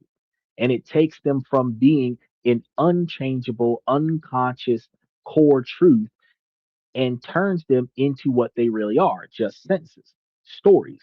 And the beautiful thing about these stories is that they can be edited and they can be revised. A new story can be written. This is the audit. And this audit isn't about making you feel bad about yourself. It is about taking back the pen. You can write a new story until you read the old one. So you're not going to be able to redesign who you want to be until you identify who you currently are. So this is awareness. The first step in a 12-step program is realizing that change is needed. Second step in a 12-step program is figuring out how to make that change. The third step in a 12-step program is taking action on that change. Now, it doesn't matter how they word it. Those are going to be the first 3 steps you're going to have to do in order for you to get through that 12-step perfect program. Because if you don't know that there's a problem, you're not going to know how to address the problem. If you don't know how to address the problem, you can know there's a problem and you're not going to be able to change that problem. If you know that there's a problem and you know how to change that problem and you don't put effort into changing the problem still doesn't change. So you have to cover those 3 things first. Identify what the problem is. This is going to be the first thing in reprogramming your brain. Identify the problem. I'm not going to say I'm not a morning person. I know I'm not going to be up in the morning because I go to sleep in the morning. If I want to be a morning person, I need to work in the daytime and sleep at night. I work overnight, therefore I sleep in the day. That is a conscious choice. So just saying, oh, I'm not a morning person, that's not true. I just got off at 8:45 in the morning. I have been up since 2 o'clock in the afternoon. It's not that I'm not a morning person, I'm going to bed. Self accountability. This is going to be the first real step towards agency and empowerment. You have to see the matrix before you can leave it. Just like Trader was talking about with the time paradoxes, you have to see what's wrong before you can see it. Once you've audited your current identity, it is time to intentionally cast new votes. And this is going to be where the most self improvement advice comes in at. But we're going to approach it differently because we're not focusing on massive sweeping changes. Instead, we're going to use an unorthodox playbook, which is going to be a set of counterintuitive strategies designed to reshape your identity from the ground up with as little friction as possible. So, the first strategy you're going to have is going to be deliberate subtraction. And I want to start with this one first because most of the time, self-help, self-motivating gurus and seminar speakers and motivational speakers forever add on to all the bullshit you got going on in your life. And they tell you, add this to what you do, and you will start seeing improvement. The fact is that if you're burning a candle at both ends, living a 26-hour a day life in 24 hours, you will never have enough time to add 5 more hours to your day. You have to subtract something old that you no longer benefit from before you can add something new that you benefit from. The same thing that we did when we started talking to you guys about changing your wardrobe. We had to throw away the rags, donate the old stuff that is usable but not profitable, or sell it, mend the stuff that's in good condition that just misses a couple buttons and some zippers, and then buy new things to replace what was discarded. Not just buy a bunch of more stuff and add to the closet where you don't got enough place to put your clothes. Get rid of the stuff that you don't benefit from and replace it with new things. So we're going to start with the deliberate subtraction. The usual approach is to self improvement scenario about addition where you're adding a new habit, adding new morning routines, add more to your to do list. But sometimes the most powerful move you can make is going to be just subtract a lot of shit. Make more time. Your energy and your willpower are finite. You can only do so much. Every day you have a limited budget of willpower and energy. And stress, anger, frustration, depression will wear that limit out fast. So before you try to add anything new, a positive vote, first identify and eliminate a major negative vote. What's one activity, one relationship, one subscription, or one reoccurring thought pattern that consistently drains your energy and reinforces an identity you don't want? And I bet I can find one in everybody that's watching the show right now. If there is any type of foundational, long-standing chaos that is happening in your life right now, and I'm identifying it as chaos, but you're going to think about it as the reason why you're not dating. Your life isn't stable right now. If you're living with someone else to save money, if you are dealing with too many life changes right now, like going to college, going to court, dealing with a custody battle, dealing with a breakup with an ex, restraining orders from a crazy ex, whatever the case may be, you have conflict in your life that leads you to feel like you are not valuable enough to be in a relationship with someone else because you're bringing self-identified baggage into a new relationship that you don't believe another person would want or even deserve to experience with you. While yes, you want a road dog that's going to be down for whatever, you don't want to be a charity case for the next relationship. So you are dealing with your bullshit on your own. So those things are the first things that you can identify on your list of things that need to be changed. It's not going to be the same thing with every person, but it is in the same category. The things that piss you off, the things that stress you out, the things that wear you out, the things that leave you exhausted at the end of the day without accomplishing anything, the things that you can't get off your chest, the things that give you a headache or a migraine, the things that make your blood pressure go up, the things that just frustrate you just by thinking about it, the things where no matter how much you talk to yourself about it, you never get over it, the shit you just can't let go. Those are the things you need to start thinking about at the top of the list. That's got to go because you're not benefiting from it, right? So, is it the 2 hours that you lose to mindless scrolling every night? 4 hours of watching Netflix? Is it the weekly phone calls with a friend, trash talking somebody else, or hey, listening to your friend when they're doing nothing but complaining about how much their life sucks, but they're not trying to get a better job, and they're not trying. They're complaining about being disrespected by their parents while they're living under their parents' income without actually trying to move out and live on their own, right? Is it the news alerts on your phone that keeps your nervous system in a constant state of low grade panic, like the drone scare in California while everybody's still half naked on the beach? This isn't in optimizing your life into some sterile, joyless existence. That's not what we're trying to do here.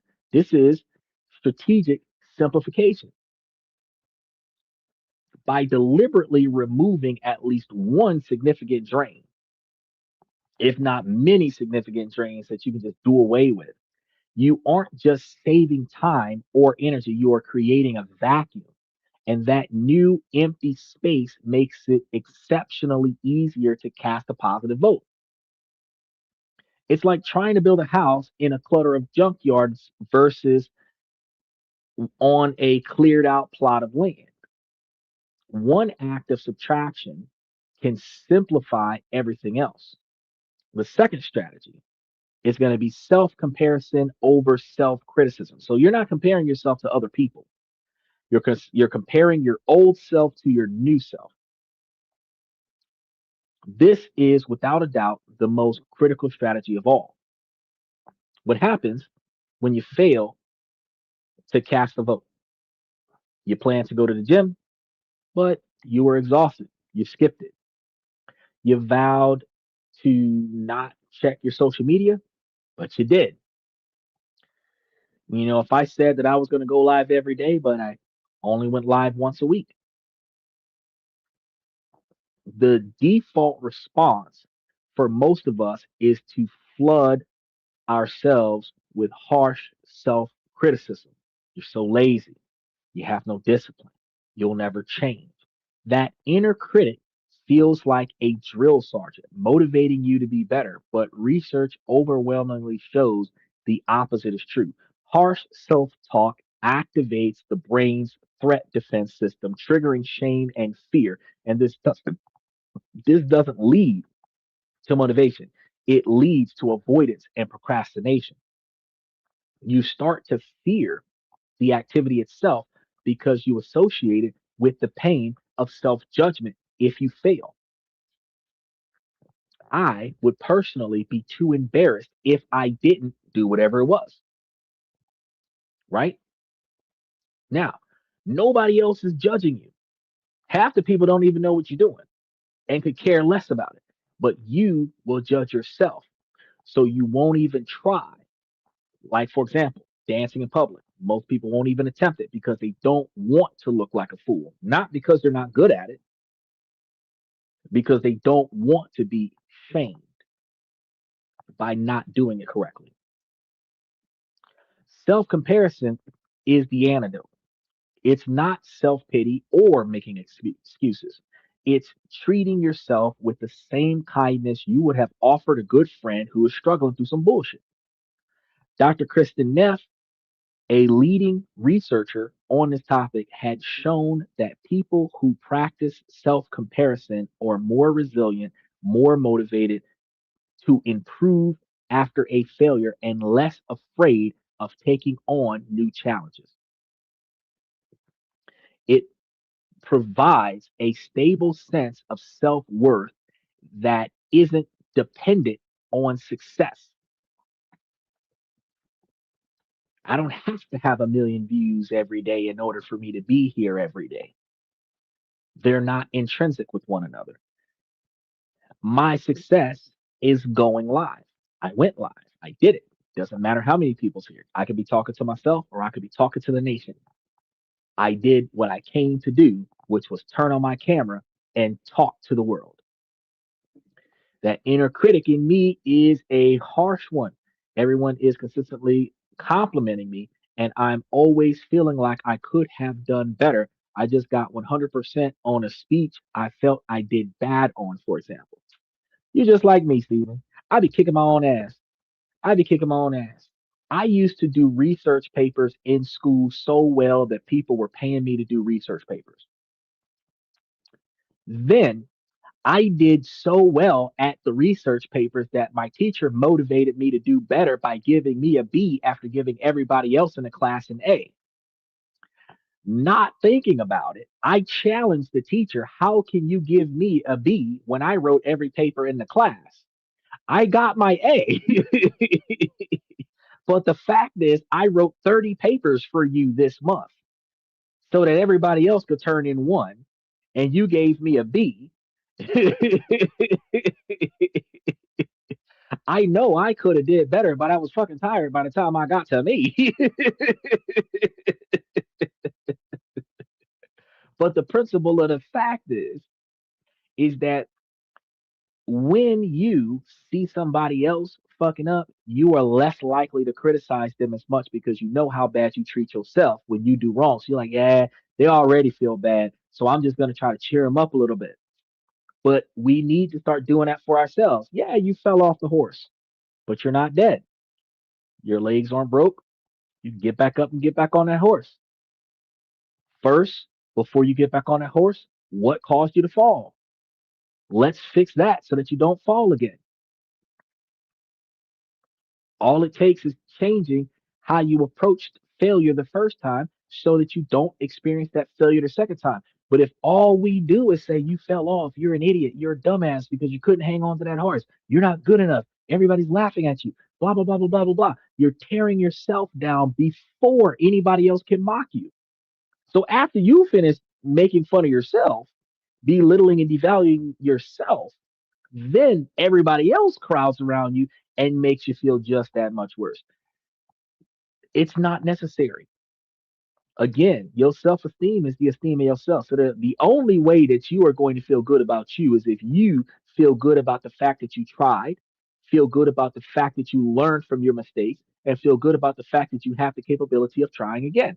Just like with your speech, you might have did a good job. You might have did better than most, and you might still feel like you could have done better. On my live podcast, things happen, losing connection, the frame drops. Um, my dialogue isn't always the way I would prefer it, but I can almost guarantee that my delivery is a lot more effective than the average person that's on this podcast doing what they're doing on this platform. I see a lot of different people, and the funny thing is that I've been doing this for a few years, and I'm seeing a lot of different people change the way they deliver after I started delivering it different. And I'm looking and I cannot take credit for it. I cannot at all take credit for it. But I have noticed a change in a lot of people's podcasts that I follow. Their delivery is starting to transition into the type of delivery that I give, which is non-judgmental and universally applied, where you can recognize that you're fucking yourself over instead of me telling you that you're a fuck up. Because constructive criticism is bringing to your attention the things in your life that could change you for the better. Mocking you and heckling you is just telling you that you're a screw up. It is not my position to tell you that you're a screw up. It is my position to point out the ways that you can do better. If you bounce the check this month, I'm going to tell you ways that you can have extra money in your account so that you don't bounce that check. If you ran out of gas this week, my job is to tell you ways that you don't burn as much gas. I know that you failed yourself. I don't have to tell you that. I just have to tell you the ways so that you don't fail yourself again. Now, how do I do that for myself? I have to understand that if I did not accomplish certain things that I had set for myself at a certain timeline, that I have to now prioritize getting those things done before I do anything else. Then I have to stop doing the things that was distracting me from accomplishing the things that I wanted to accomplish to start catching up on the things that I dedicated myself to accomplish. Then I have to start prioritizing more of the things that will lead me to the success that I am aiming for. I can't just say it is what it is. Fuck it. I have to say I need to start doing what I know will benefit me. Not I fucked it up. Not I'm not good enough. Not I'm lazy. Not I could have done better. I proofread it. I probably can make a couple changes here and there and it be more satisfactory.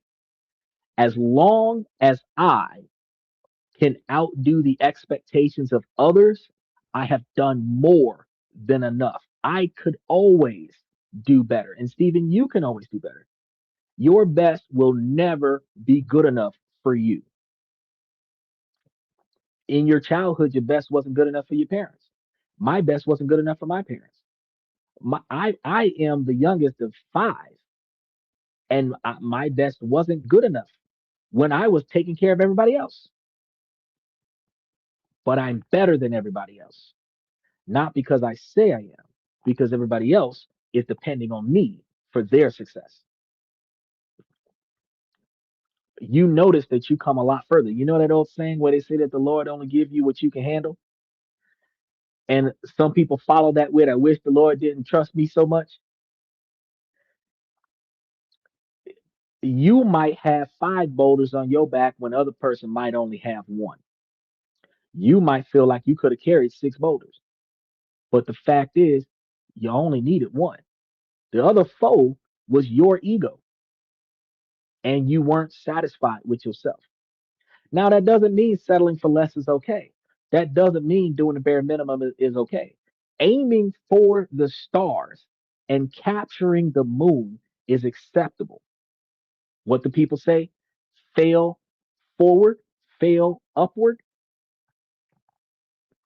If my worst failure is your greatest success, I still did more than you, comparing me to you. But if I don't look at my failures as failures, I look at my failures as obstacles that I will achieve. It doesn't matter if I'm number one.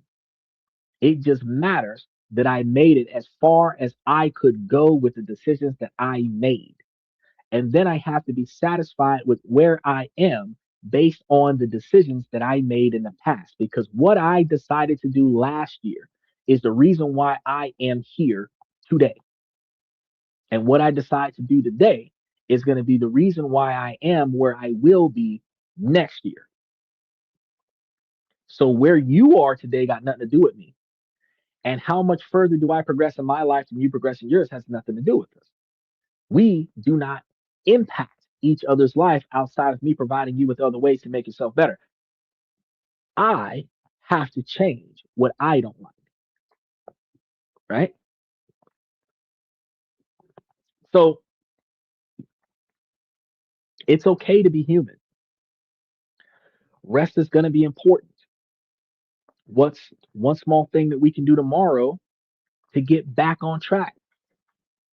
This is the response that deactivates the threat system and fosters safety. It frames failure not as a verdict on your character, but as a data point to learn from. You don't grow by hating yourself into a version of love. Now, strategy number three. And we're halfway through, so I want to make sure that as y'all come through, if y'all haven't done so yet, hit that like, subscribe button, and mash those reaction buttons. Get a lot more people in here to pay attention to what we got going on. Train yourself with micro discomfort. Your identity is a muscle. To grow, it needs to be challenged with resistance. But you don't go into a gym for the first time and try to bench press 300 pounds. You start with just the bar. Micro discomforts. They are the psychological equivalent of lifting the bar. They are small intentional actions that push the boundary of your current identity just enough to signal to your brain that a change is happening. Setting up what I told you about setting up that stock account. I know you ain't did it yet. First thing you got to do, log in. Well, first thing you got to do is download the app. That's the first step. Your second step, look it over and agree to yourself that you want to set up an account with it. Then set up an account. After you set up the account, scroll, verify it in your email and everything. Scroll through it before you put the first dollar on it. Scroll through it, see what's there, see what you like, see what you don't like. Then, when you see what you like, put some money towards it. Then, if you decide to go through some of the stocks that I told you about that's paying right now, you're looking at the stocks that are giving you dividends this month. If you grab those dividends before the end of February, you're getting paid off of those dividends right now in March. That's when you start seeing immediate results in your efforts, which then recognizing that every month you're going to get a dividend payout from the dividend paying stocks that I gave you, you will then start buying into more of those dividend paying stocks. You will do the math. You will see that if I put up this much money, I will have this many shares. And each share has this much of a payout. So this times this is that. And that is how much money I'm going to get every month off of this quantity of money I invest. If I put in extra, I will get extra. And the more I add, the more I get. I can reinvest what I had back in and then add more on top of that and expand my portfolio a lot faster. That's when you start seeing, oh, that's what he meant when he said compound interest, reinvesting your dividends into the principal and then adding more to the principal will get you to that $1 million in 10 years. It'll get you to that $1.5 million in 20 years. And if you're 36 right now and you start doing this for 10 years, you'll be 46 and you'll be almost there. By the time you get to 56, you would have made it. By the time you get to 66, about that retirement age, you don't need Social Security disability. You don't need to wait on the government to give you an $800 a month paycheck. You can take care of your damn self. And then, just like I told you about those student loans, when you can grab the subsidized loans, put them into an account that's giving you back 18% interest. They're deferring the payments and they're deferring the interest. Then you get the unsubsidized loans that are going to charge you interest. You defer those. They're doing $0 payments, boosting up your credit score, but they're giving you more capital with lower interest rates. If the school is giving you loans between 5 and 7%, and you're putting them in brokerage accounts that are getting 15 to 20%, the whole time that you're in college, you said you got 3 years left in your bachelor's degree. You're going to have another 2 to 3 years in your master's degree. And as long as you're going to school, you can defer your student loans. All of the money that you're not using on your education can go into your brokerage account. And you could build up enough money so that 6 months after your last day of school, you can start taking money off your brokerage account and put it directly on your student loans and pay your student loans off with your brokerage account and not have to worry about the debt. So you pay for your education, take the refund that you don't need for school, put it on your brokerage account, buy what you need out of your paycheck, and let your student loans build your future. A full academic scholarship comes with grants, scholarships, and still the capabilities of getting student loans. So if you don't need the loans, a lot of people will tell you don't get the loans. But again, if you borrow the money from them and put it into a brokerage account, the full scholarship, you don't need the money. So your entire education is paid for, and the difference between the interest rates you pay the school versus the interest rates you make off of the brokerage account is your profit. So if they're charging you 4 to 7% interest and your brokerage account is giving you 15, 18, and let's say 13 and a half after taxes, the difference between the 7 that you owe them and the 14 that you made is a 7% profit using somebody else's money. And what you paid them in interest is the cost of doing business. That's the difference. If you're getting government grants because you're poor, then you got a full ride scholarship because you're smart. You still qualify for the loans. because the government cap of $200,000 for your undergrad is for loans, not for scholarships. You can get an unlimited free ride on your scholarships and still take out more loans as long as you take out the loans responsibly. You want to compare what the interest rates on your student loans are to the interest rates in your brokerage account. And if the interest rates in your brokerage account are significantly higher than the interest rates on your student loan, you borrow for profit. I covered a whole show about this. If your SBA loan is a $50,000 loan that's going to give you, say, 14% interest on the loan, and you put that $50,000 into a brokerage account that's giving you 18% interest, that's a 3% profit. I mean, a 4% profit. I'm going to say 3% profit after taxes, but it's still a profit. It's still a profit. After you done paid off the loan, the principal is still there and it's paying you dividends. So the whole 50 grand that they gave you, you get to keep that. You done paid them off. And when you're paying on a loan, it offsets the taxation on the dividends from the brokerage account, which means you're not going to be dealing with extra taxes on a brokerage account. I covered that on the show quite a few times. And not too many people think about that. But this is how real estate investors turn themselves into billionaires. If I have a $500,000 house, I can mortgage it for $250,000. That's 50% of the value. I can use that $250,000, buy a second house for $250,000 towards that house or apartment complex.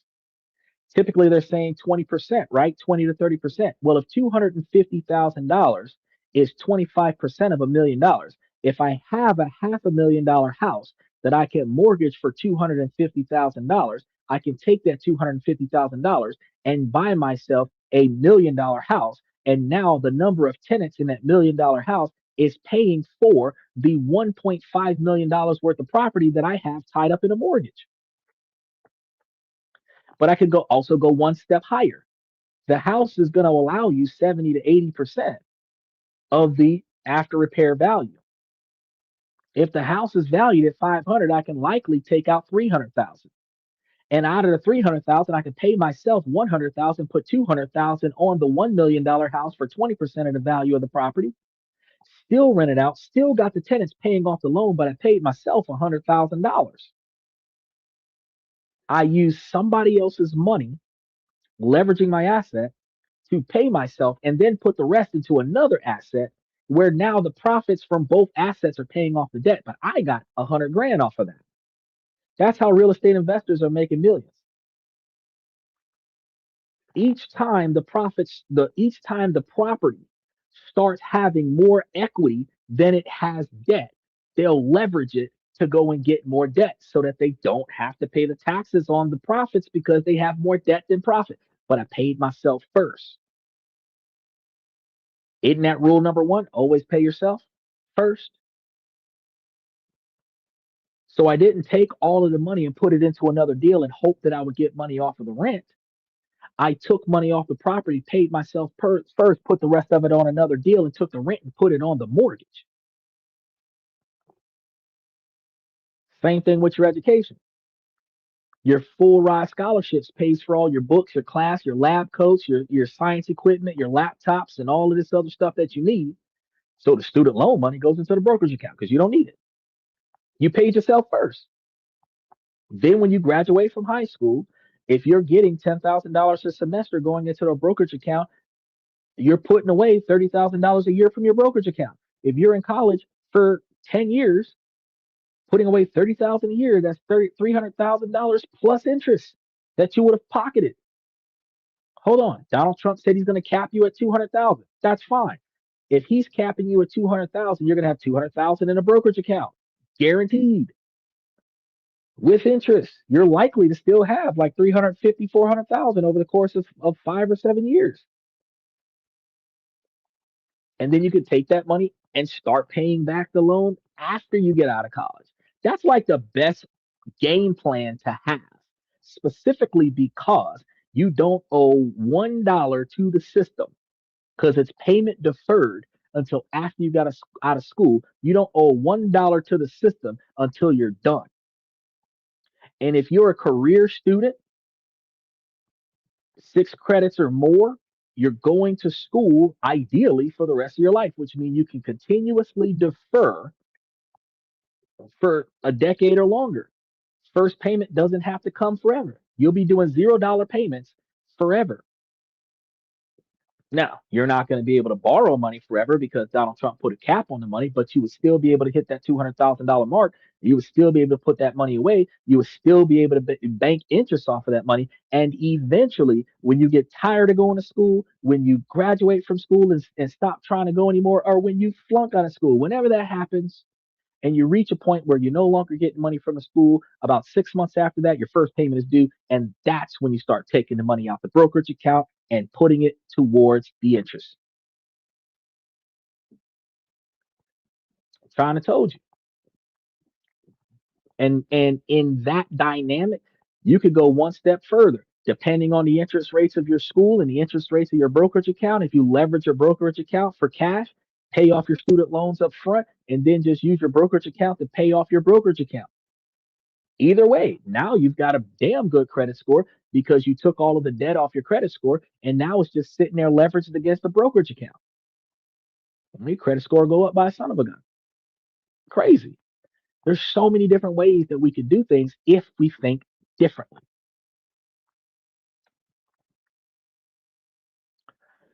You have to remember that these microtransactions are small intentional actions that push the boundaries of your current identity just enough to signal that you are changing.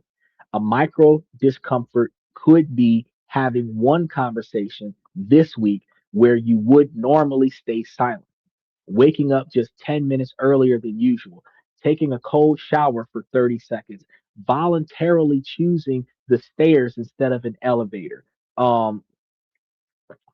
Daily or delaying your immediate reaction to an annoying email for 5 minutes instead of snapping back on that comment on social media. Just let it slide and keep scrolling. These actions are too small to trigger a massive resistance, but they are significant enough to serve as evidence. They are identity reps. And each one is a vote for I am someone who does hard things. I am disciplined or I am courageous. Instead of saying it's too hard, that's too much. It's too complicated. The fear reaction. When I start talking about hundreds of thousands of dollars being put somewhere and owing hundreds of thousands of dollars, you're like, nah, man, fuck all that shit. But really, really, how much are they going to give you every semester? Like $3,000 to $5,000? It don't look like that much money when they're only handing you $3,000 to $5,000 at a time. But if they're handing you $3,000 to $5,000 every semester, that's 3 times a year. They're handing you like $15,000 a year, plus the money from the scholarship that you don't use. Because whatever you don't use, they give it to you because they got to cover room and board, and you don't live on campus.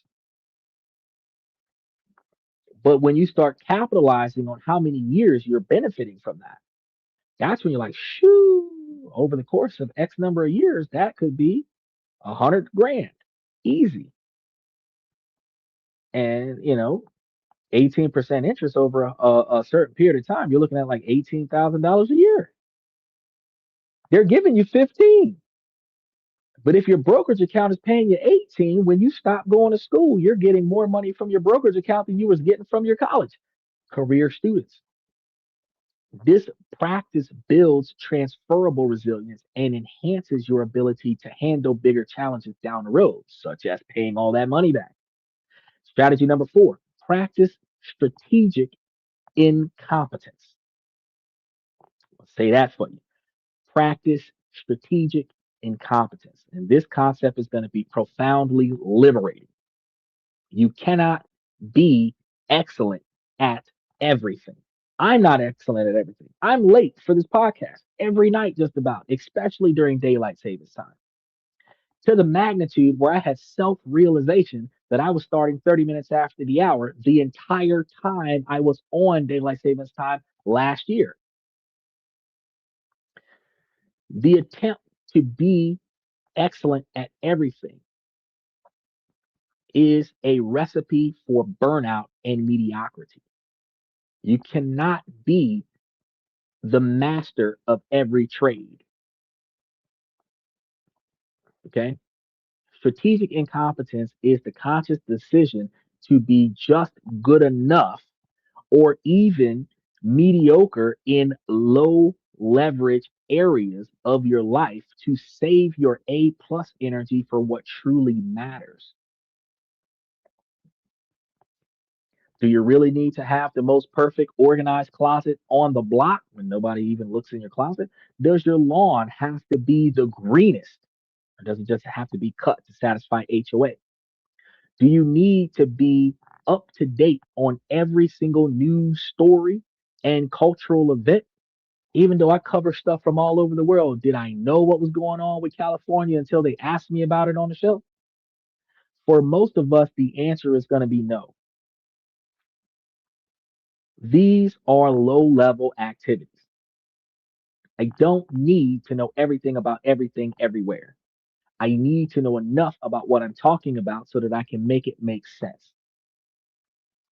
By giving yourself permission to be a B minus or C plus student in these areas, you free up a ton of mental and emotional resources.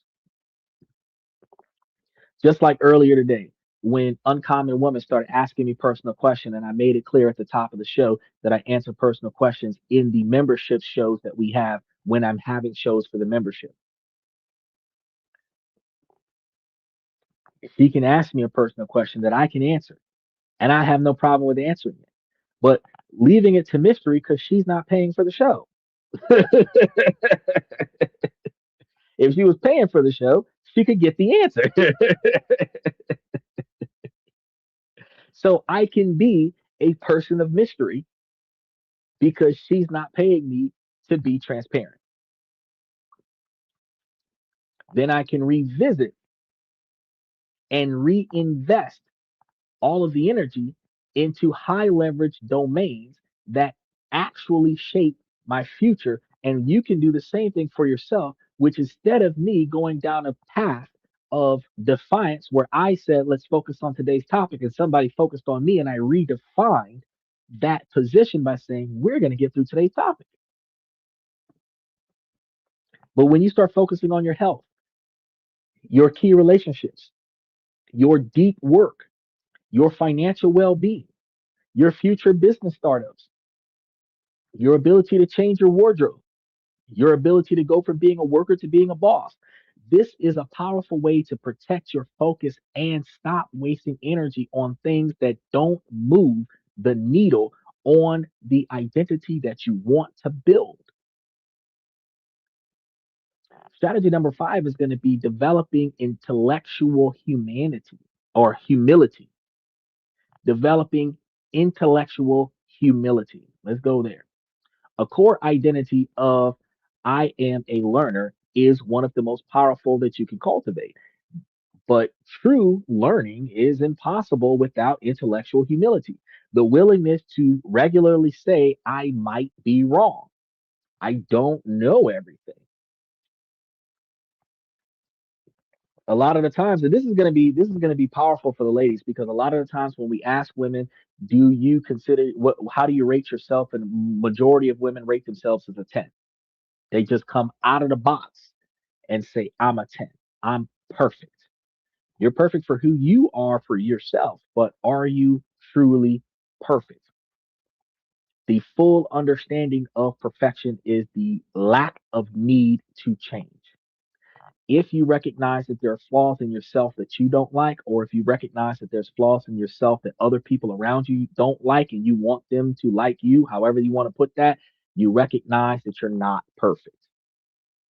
If you can't check all the items on your own list, how are you calling yourself perfect? The refusal to change and improve yourself is identified in a person that identifies themselves as perfect. Now, you don't have to devalue yourself and say, "Oh, I'm a 3." You might be a 3, but you don't have to go that far. At the end of the day, you recognize that there's room for improvement. With the quantity of knowledge that I've obtained over the past 20 years, I can say that I'm in the top percentile of intellectual individuals. Probably 15% of Americans are smarter than I am. I've gotten an IQ test. And the understanding is that while I am not the smartest person in my country, I'm smarter than most. So I know that I can learn more. But that also does not mean that I'm smarter than everybody that I talk to. Because I don't know the 15% of people that are smarter than me. So do I take the knowledge from the next person and discredit it because I think that I'm smarter than everyone else? No. I know the things that I have done research on. And if somebody brings me information that I am not familiar with, before I talk on a topic, I do research. I look into it. But if I have done my research and they provide me with a counter argument, I take their counter argument under consideration. I verify their information. And if in fact they have provided me with information that I did not originally have, I incorporate that new knowledge into my thought process. But if I verify the source of their information to be incorrect, then we just discuss the difference between what the source was versus what I was discussing. Because a lot of times you could be talking about two different things on the same topic. Because if we're talking about cars and one of us is talking about fuel efficiency and the other one's talking about speed, we can both be talking about which vehicle is better. But a car that goes fast isn't always fuel efficient, and a car that's fuel efficient doesn't always go fast. So your opinion that a Hellcat is better than a Toyota might not be my opinion that a Toyota is better than a Hellcat. Because by definition, the Hellcat is one of the fastest cars in the United States legally built, but it's got one of the worst miles per gallon of any vehicle in America. Toyota Camry, Toyota Corolla is one of the ones that gets really good gas mileage. I think a Honda CRV gets a little bit better gas mileage than a Toyota, but Toyota lasts longer. So, when you start talking about which one is inherently better, it depends on in what category. Now, can I change my mind? Yes, based on new information. My mind can be changed. But see, I'm also not closed minded to say that I'm only going to deal with Toyotas because I got Chryslers and Cadillacs outside. I got Dodge Rams in another state. I am willing to accept other vehicles for other purposes.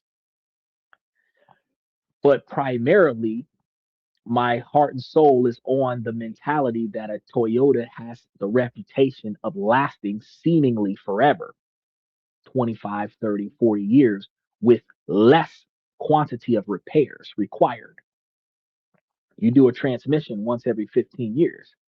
You rebuild the engine once in the life of the car. And you typically rebuild the engine after somebody let the car go without an oil change for too long or ride the car with no oil for too long. And then you do an engine change. But beyond that, you usually don't have to do anything besides general tune ups and preventative maintenance.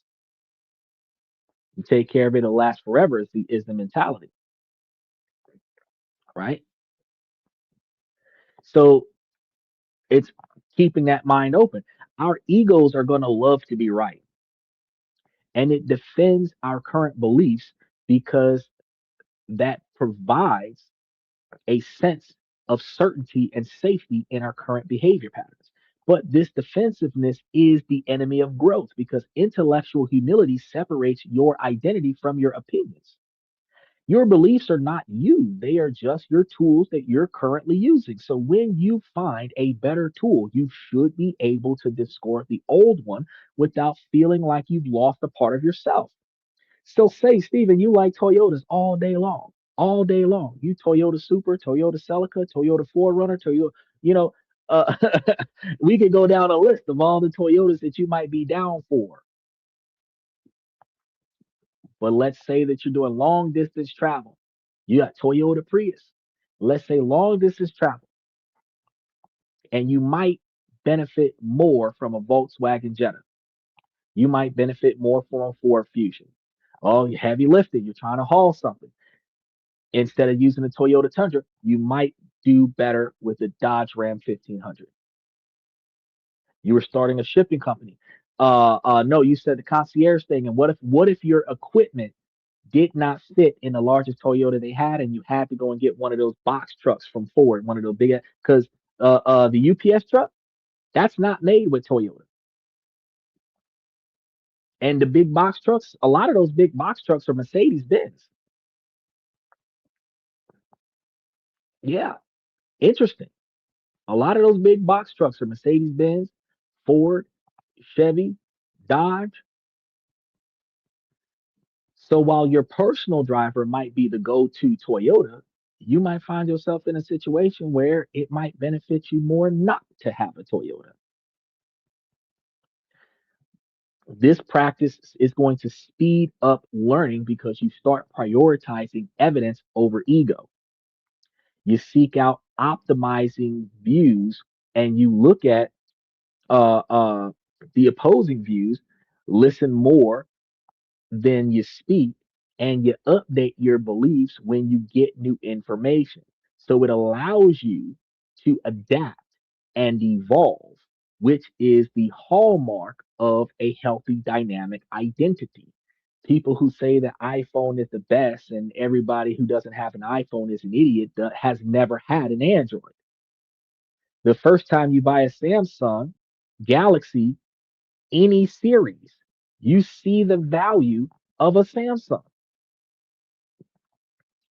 There is a decent learning curve, but when you see the multiverse capabilities of it, that's not standard issue plug and play of the iPhone. You find that individualism is more expressed from a Samsung than what you could ever get from an iPhone.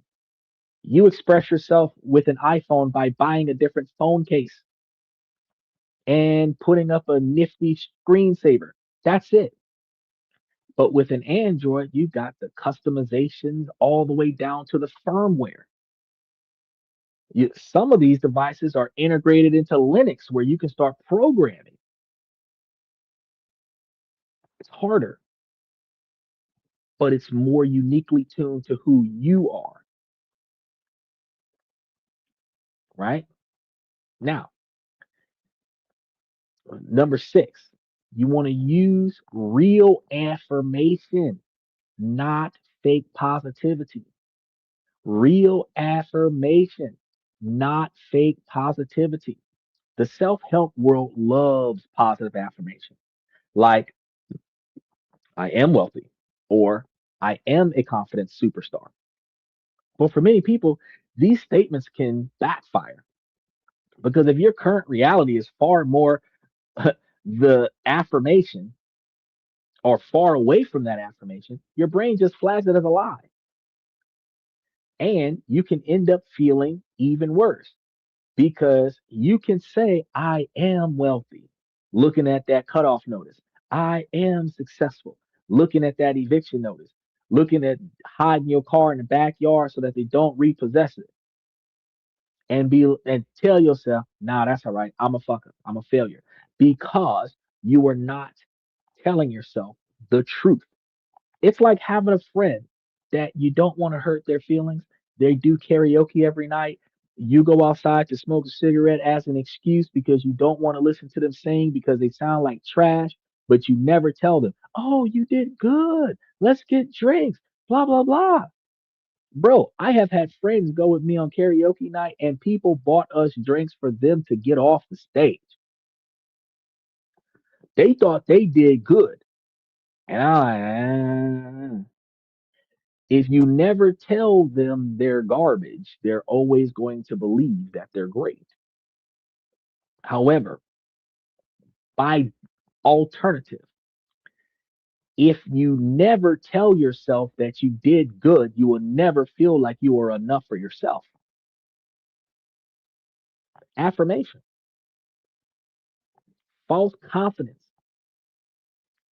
telling all the women on the face of the earth that they're attractive because they've got a pulse. Oh, you're cute.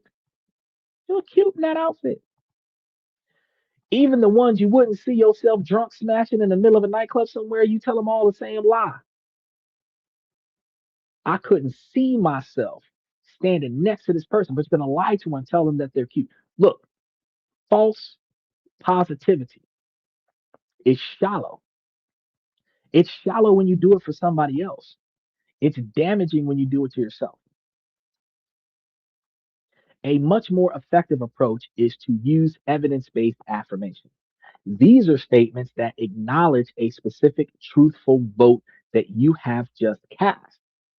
It's almost like you're doing a good job. You can only hear that so many times before you're like, yeah, you don't mean that. Instead of saying that I'm a disciplined person after you complete a workout, you say, I kept my promise to myself to exercise today. I finally got that project done that I said I was going to do. Instead of, I am a great writer after writing for 15 minutes, you say, I showed up and put words on the page today. Got my first three paragraphs out of this book done. These statements are undeniably true. And this is what we talk about when we tell women that we really need words of affirmation. When you come and tell me that you value what I did, what actually did I do that you really valued? Bringing the car back on time for you to go to work, keeping it clean, taking care of the trash, doing the driveway, making sure the kids didn't die while you was gone. Like, what did I really do that you valued? You know, good job, honey. High five. What? But she can ask me, does this outfit make my butt look big? And then I have to give you a complete dissertation about how attractive you are in the clothes that you are, even if it makes you look fat. See the difference?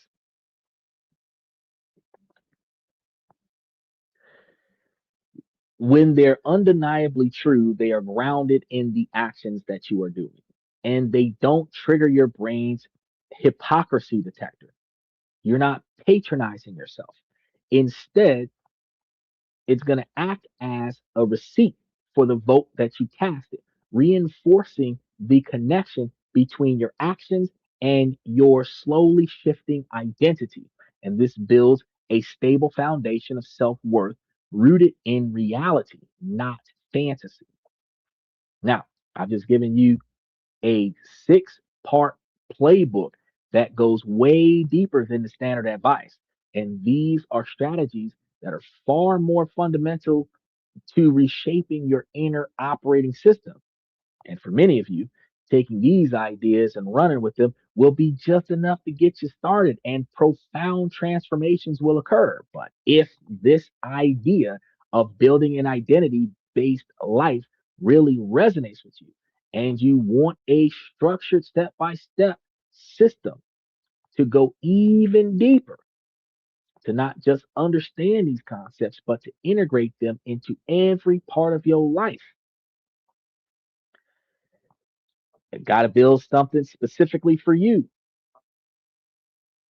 It's a 90-day coaching program we're calling the Identity Architect. We're going to be working on it together to conduct a deep audit of your invisible scripts, design new identity blueprints based on your core values, and implement a personalized playbook to make that identity your new reality. Now, it's not about just learning, it's about becoming.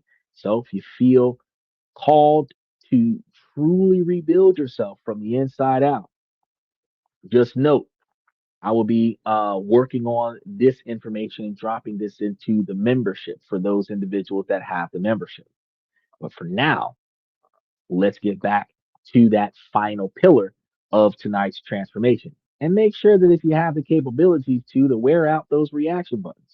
Now, this is going to be where the real magic happens. And this is going to be the ultimate payoff, because as you continue to cast these small daily votes for your desired identity, something incredible begins to happen. Your world starts to change around you to match the person that you're becoming. I call this the identity echo. It's a powerful phenomenon rooted in a part of your brain called the reticular activating system, or RAS. The RAS is like a filter for your reality. It's the gatekeeper that decides what information from your environment is getting through to your conscious awareness. Okay. You've experienced this before when you decided you wanted to buy a specific model of car. You suddenly started seeing that car everywhere. It's almost like when you play GTA. You want a rare car, and then when you finally get it, you loot the car, you start driving the car around the city, and now everywhere you look, that car is there in different colors. You don't, it's no longer is it that you've got the only one that exists. Now everybody's got one, right? The cars were always there, but your RAS wasn't tuned to that frequency. Them vehicles were always accessible. You just wasn't paying attention to them on the game. Once you declared it important, your brain began to highlight it in your reality. And when you declared it important and started looting it on the game and driving around, the game prioritized your visibility of it. It's the same dynamic. Same thing happens with your identity. When you start casting votes for I am a writer, your RAS begins to retune. You'll suddenly notice an article about a writing competition you would have scrolled past before. You'll find yourself in a conversation at a party and discover the other person is a published author. Your brain will start generating story ideas while you're in the shower, giving you the motivation to start writing in a moment's notice anywhere. The world hasn't changed for you, but your ability to perceive the reality and relevant opportunities that you wanted within has changed. And this is the rewiring in an action. The friction starts to disappear when you embody the identity of a healthy person. You don't have to use massive amounts of willpower to choose the salad over the fries. You just start performing. You're preferring the salad because it aligns with who you are. You eat the salad because it tastes good and you like it and it's easier to put together than the other thing you were about to eat. And you find that it's cheaper and it goes a lot further away. The unhealthy choice feels incongruent, like wearing clothes that don't fit. The process moves from being effortless to becoming self reinforcing. When you change your outfit after you followed what I told you about changing the way you look, the more you start dressing a different way, like I've been dressing this way for the last 25 or 30 years, I don't feel comfortable with pants hanging off my behind and a long t shirt on. I can't grab a t shirt and shorts and answer my front door. I've got to get dressed the way I always get dressed. It's self reinforcing. It reinforces my image, it reinforces my brand, it reinforces my identity. I will always carry myself in a business professional attire, which means that I will never be observed as non professional. Recognizing that my identity is always going to be a business and professional position, I will not have low grade world star moments with individuals. I will articulate my argument with them electively to a manner where we will either negotiate or agree to disagree, and I will part ways with that individual. If in the event that I'm having a discussion where I detained in a discussion that I can't leave out of, I will articulate my way into a scenario where it can get resolved, hopefully without an arrest, and then whatever actions I have to take after the fact is taken in an appropriate structured phenomenon where I'm not having to be devalued or degraded and slammed all over the place and trying to prove a point like I am my rights. No, your rights are self entitlements that are only allowed to you by the society that's willing to take those rights from you. Your constitution, just like I had conversations with quite a few bikers about lane splitting, and they justify their stupidity because certain cities and certain states have changed laws to allow them to recklessly drive on the road. Look, doesn't matter if you're allowed to do it. What matters is should you do it? If everybody's sitting still, should you try to squeeze between the cars where somebody else can knock your block off because they thought no traffic was moving, but you were?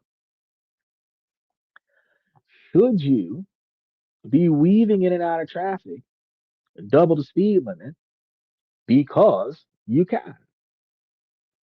It's just like that same old question about the guy with the AR 15 in Chipotle.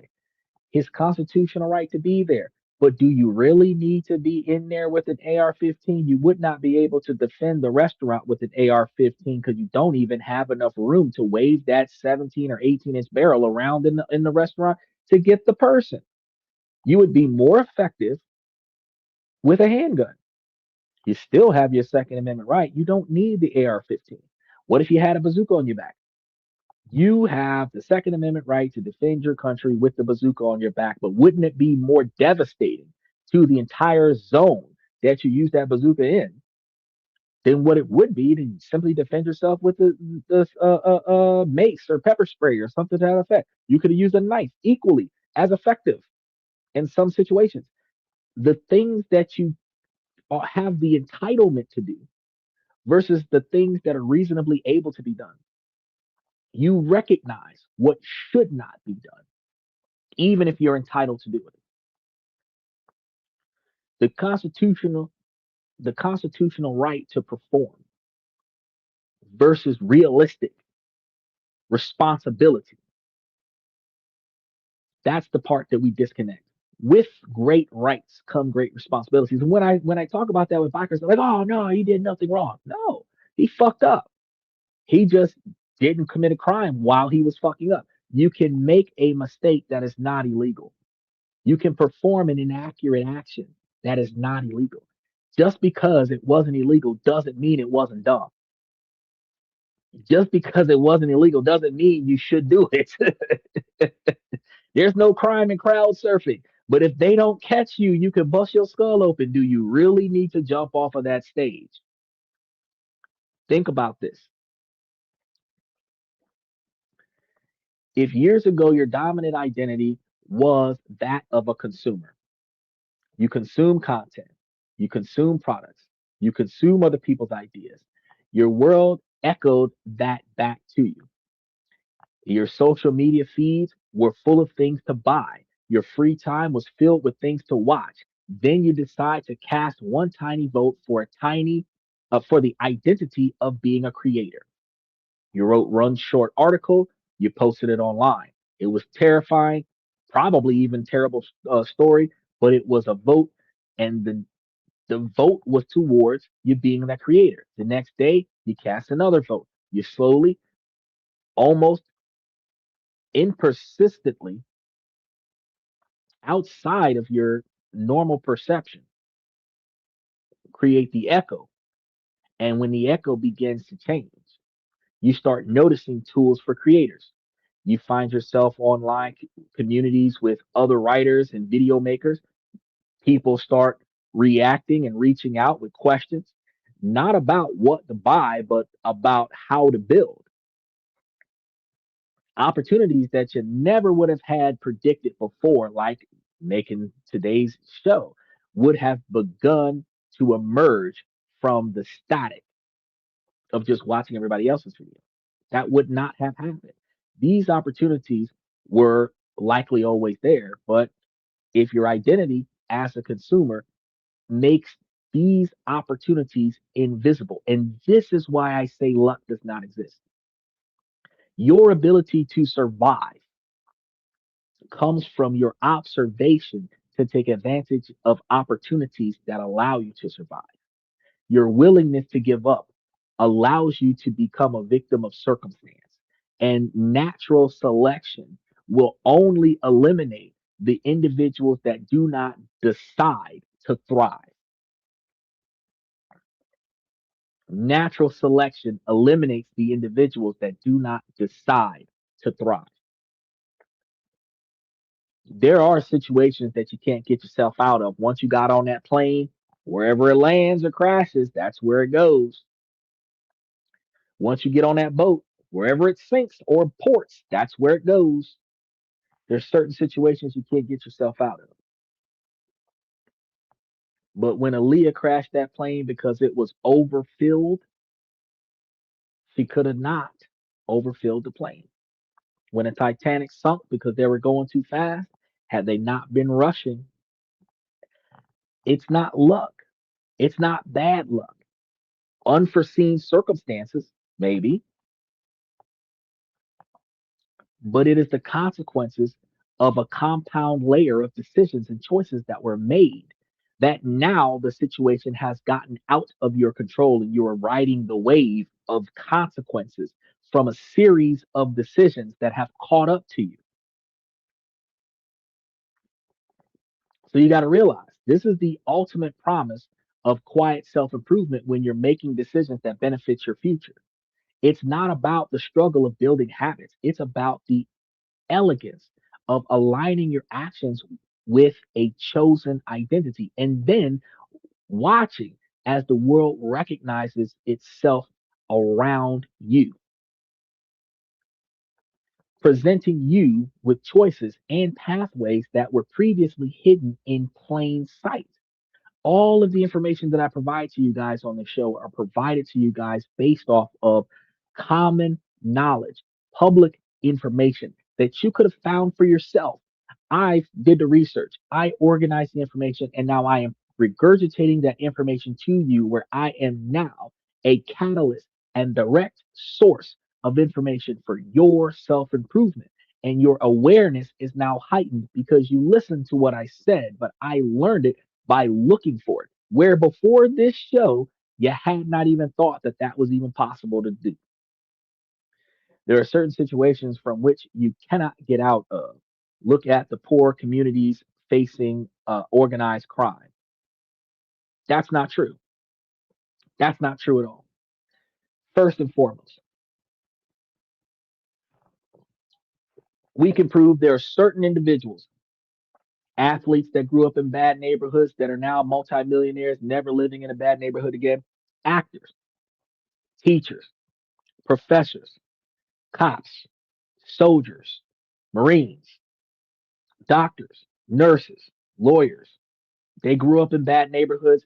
They went to college. They got a good job. They moved out of bad neighborhoods. Me. Okay. Now, then let's start talking about the individuals who were born into a bad neighborhood, who never found an alternative, who never chose change, who allowed themselves to repeat the decisions of their past and their ancestors, who stay in that community because that's what they're familiar with, that's what they're comfortable with, who have children in that same community, who then only are capable of teaching their children what they were taught, which is how to survive in this environment, not how to migrate out of it. And then organized crime. Why is there organized crime? It is easier to make money with less effort illegally than it is to make money legally. Organized crime only exists because people want fast money with less effort.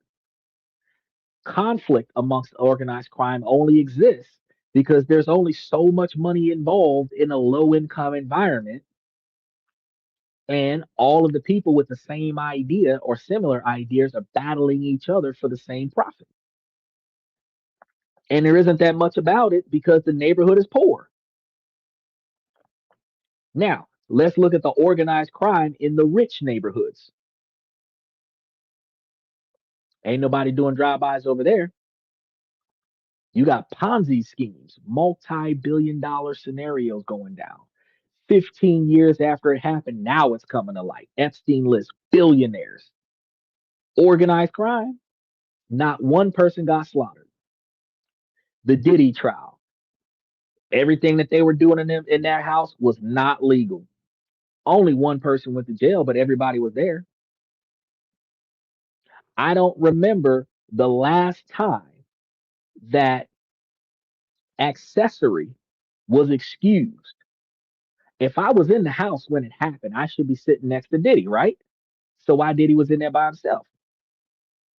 Because organized crime. I'll snitch on him if you give me immunity.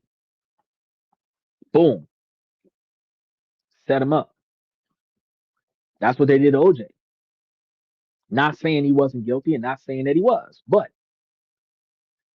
he didn't get got For what happened to the woman, he got for stealing his stuff back. Hmm. Hmm. Set him up. The information that I've been telling y'all for the last 3 years, and the information I've been giving y'all over the last 3 months. If you live in a poor communities is the bottom 25 percentile of the American population, which is 30 to $50,000 a year. That's the poor community. And in that poor community, two people, whether it's a couple or road dogs, can come together, live under one income, take the other half of the income and reinvest it into a brokerage account and make themselves millionaires in 10 years. And inside of 20 years, they can have $1.5 million, which also means that you could have been born into a poor project, get you a mediocre minimum wage job, partner with, let's do like the Mexicans. You've got a 3 bedroom or 4 bedroom apartment. We divide the bills 4 ways and then take the rest of our money and put it into brokerage accounts. Do the math on that. Do the math on that. 4 people making $30,000 a year come together, making $120,000 together, living in an apartment that requires 3 times the rent combined income of all people in there, likely 4 bedroom, let's just say $2,000 a month. Each person's paying $250 a month for their rent. They're dividing the utilities. They got a family plan for the phone. They got a family plan for the Netflix. Everything is broken down to 25% of the average standard of living. If the average standard of living was ideally, let's say, $4,000 a month for everything that you need, transportation and all, and now you're paying a total of $1,000 a month for your middle class lifestyle. Okay? Everybody's pooling their money together. Your $1,000 a month for your middle class lifestyle is $12,000 a year. If each person opened their own individual brokerage account and put the rest of their money into the brokerage account, you're paying $12,000 a year into the brokerage account. And let's say that you took an extra $3,000 a year and put it into your pocket for spending money. You still got $15,000 per person that could be going into this brokerage account. And over 10 years, it's $150,000. And at 10% at minimum, that's $15,000. In 20 years, you would have doubled that money. And in 20 years, you would have almost $450,000, $500,000 for the one person. And that money would likely be giving you closer to $30,000, which means that in 20 years, you could have twice as much money as your entire standard of living by yourself. But if you did that with a group, each person can generate $500,000 for the group in 20 years. 4 people, that's over $2 million plus interest.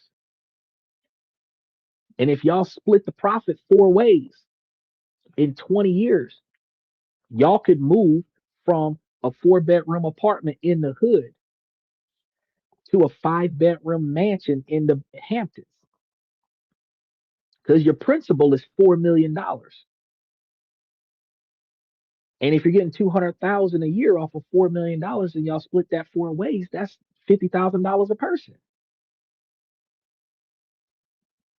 So y'all could each live an individual $50,000 a year lifestyle, upgrading yourselves from living originally on a $30,000 a year lifestyle together. And y'all can now separately live $50,000 a year lifestyles after 20 years of working together, or y'all can collectively live higher than that and live an $80,000 a year lifestyle, celebrating your success together as a unit. And y'all would not be poor forever. You start in a poor lifestyle. You grew up in a family where you live from paycheck to paycheck, borrowing against the stone, never having enough money to get by. You watched your parents struggle. You watched your grandparents struggle. You believe that that's what being an adult is like. Then when you become an adult, you do the exact same thing. Every time you get extra money, lifestyle creep. Now your standard of living costs more money. Then you get a little bit more money, lifestyle creep. It keeps happening. If you do make it out of the hood, you are always living from paycheck to paycheck because that's what you learned from your parents and your grandparents and your great grandparents. That's what you learned from your neighbors and your neighbors' parents. That's what you learned from the people on TV that getting out of debt, IRS back $10,000 payment, not getting nothing going on nowhere. I want my money and I want it now commercials because I'm broke and I need this insurance claim, right? So there are no situations that you cannot get out of that you did not allow yourself to be in had you changed your decision making. You don't want to be in a poor neighborhood. You got to stop spending your money wastefully.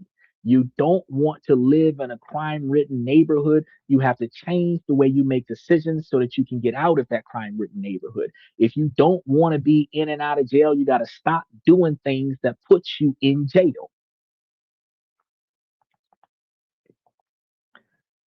People play victim and say it's my society.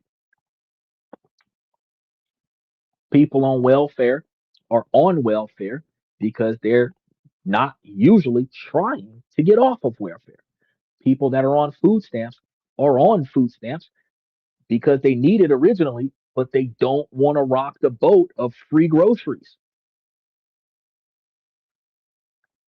They don't want to rock the boat of free housing when they have Section 8. People who are on Section 8 stay on Section 8 by choice, not by force. Because if the government is paying for your rent, you should be able to make enough money so that you can save and go and buy yourself a house and get off of Section 8.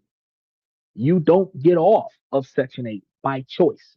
People who have Social Security disability, you stay on Social Security disability by not exceeding the $2,000 a month threshold. You deliberately stay in the dependency position to continue to benefit from free resources. So you're not poor by force. You stay poor by choice because it's easier to just establish a standard of living that's covered by the government. I know how my bills are going to get paid every month because they're going to send me my check on the first. It's going to clear the bank by the third. I'll spend it by the fifth. That's why poor people stay poor. But one of the reasons why the government gives so little, they give you $12,000. I mean, between $12,000 a year and like $24,000 a year, they give you that because you can honestly survive off of that and not be discomforted. You really couldn't make it on that money if you weren't dealing with lifestyle creep and poor financial decisions. But these $75,000, $120,000 lifestyle is because we want to live in a nice neighborhood with high property value, high taxation, expensive goods, expensive car, expensive transportation, because we want to have a reputation where people envy us. That's why we spend all that extra money.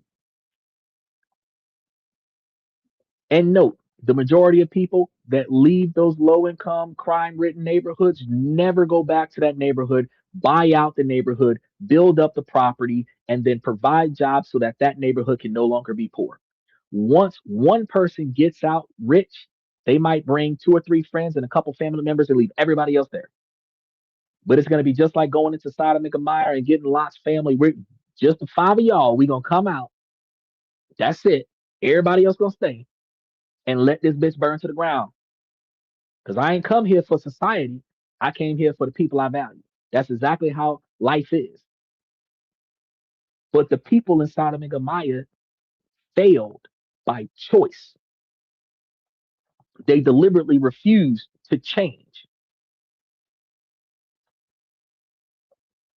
Because I don't want to make it into a nice neighborhood, but I always will rock a used Tesla. So you want to be in a nice neighborhood, but you want to rock a used Tesla, bro. I want to be in a nice neighborhood, and I could take a Lexus over a Tesla that's covered in body armor. So I mean, you know, I prefer to have less financial expenses than I have money. First and foremost, that's what I want. Use Toyota. Yeah, I know Lexus is made from Toyota, but that's not the point. The point is, the point is, I would prefer to have less expenses than I have money. And if that means that instead of me having a used Toyota, I got a used Cadillac, I'm gonna rock that Cadillac. I'm gonna rock it till the wheels fall off. I instead of me uh uh uh uh upgrading by brand because Toyota's still a brand. Instead of upgrading by brand, I'm going to break that mindset and say, I'm not going to go on brand. Because you know what? You know what? If I go to the Philippines or Japan or Thailand, that used Toyota might not be there. A lot more people are operating on scooters out there than there are people operating on cars. So, do I really want to use Toyota specifically because I'm in America, or would I really want a mode of transportation that gets me where I want to go? That's what you got to think. You say you don't need body armor in a nice neighborhood. Uh, okay, okay. Um, that the lady that got shot in her SUV by them ICE agents was that in a projects? I don't think it was. That man that got beat half to death and then got shot by them other ICE agents. Was that in the projects? I don't think it was. The fact is that crime happens all over the country. And some of the most life-threatening things can happen to you more than 5 miles away from your house. You can live in a drug den and be murdered at your job on the other side of town.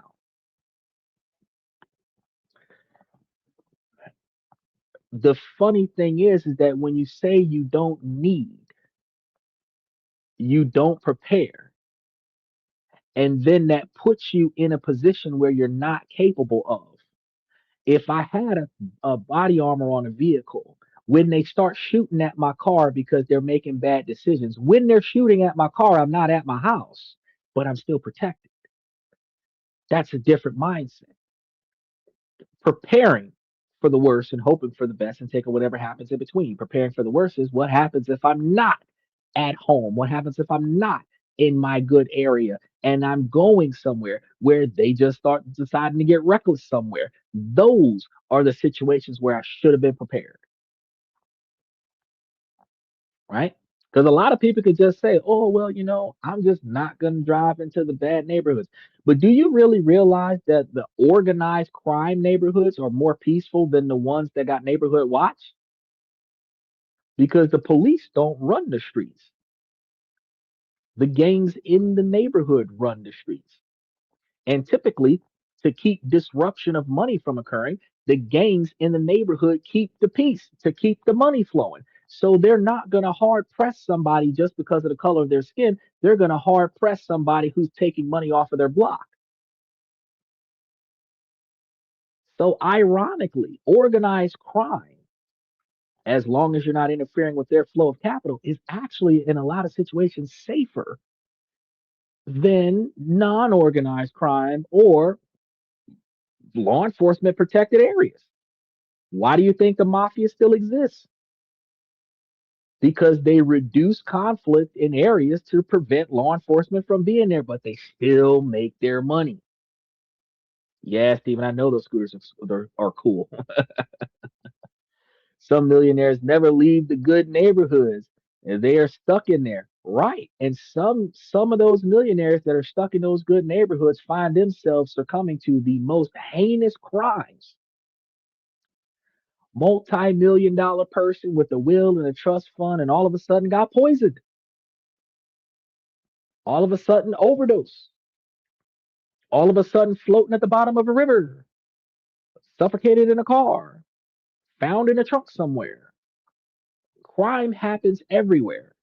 You can't prepare for everything, but you cannot assume that a certain individual is in a certain standard of living because they have no choice. They are just not making the choices that benefits escaping that environment. Take, for example, you got to get up for work in the morning. You don't take your ass to bed, you're going to be tired. Every day you do that, you're going to be tired. You're never not going to be tired until you take your ass to bed on time. You know you're supposed to start at a certain time, and you start late. You're starting late because you choose to start late because you could have started early. You, the only difference between success and failure is the conscious choice to be successful. So as we zoom out, it is vital to understand that this is not a 30-day challenge or a quick fix. This is a long game. The process of shaping your identity is the fundamental work of a well lived life. Like I said, I've been doing this podcast since 23. I've been reshaping how this podcast functions for 3 years to get it for you to be satisfied with it today. The person that you will be in 10 years is nothing more than the sum of the total of the thousands of tiny votes that you cast between now and 10 years from now that gets you to where you want to be.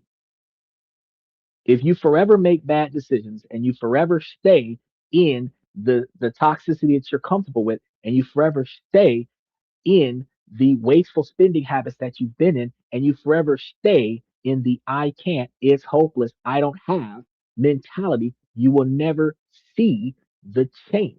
But when you invest in yourself and you invest in your future, you will find that you have more resources to use to better invest in your future. It makes it easier to build for tomorrow if you started last year.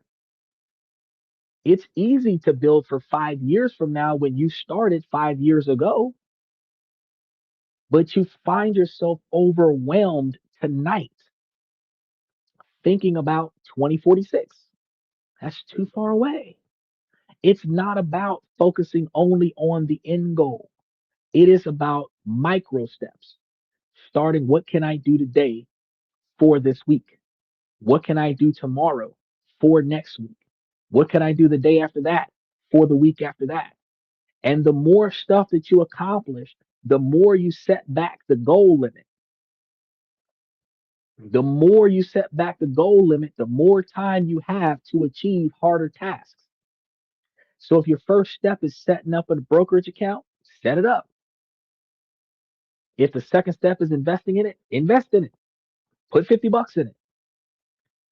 You see the $5 and $10 that it gives you back, and then you decide, snap, I want to keep doing that. Put more. The more you put in it, the more you get out of it. When you start putting enough in there and you start seeing enough coming out of it, you start thinking about when I said put the stuff into a trust. You start thinking about, how do I automate this so that I can keep adding to it without having to manually add to it? You start thinking about ways to create businesses with the profits so that the business can generate profits to directly add to it.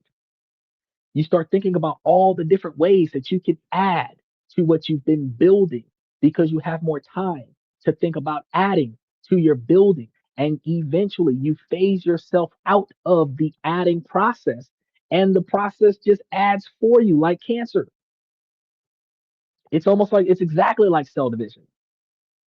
It starts with being triggered and it continues to multiply until it is its own organism.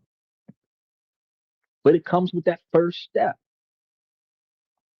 The long term benefits are going to be profound. And studies on psychological well being show that a strong, positive sense of self, which is the result of this process, not the starting point, the result of this process, is a powerful predictor of long term success in your career, your relationships, and your health. A well developed sense of self built on competence and authentic choices reduces anxiety, depression, and the endless draining cycle of worrying. You are actually more perceived as the prize when you have nothing to worry about. You are more perceived as the prize when you have solutions, not problems. You become more valuable to the other person when your solutions benefit them too.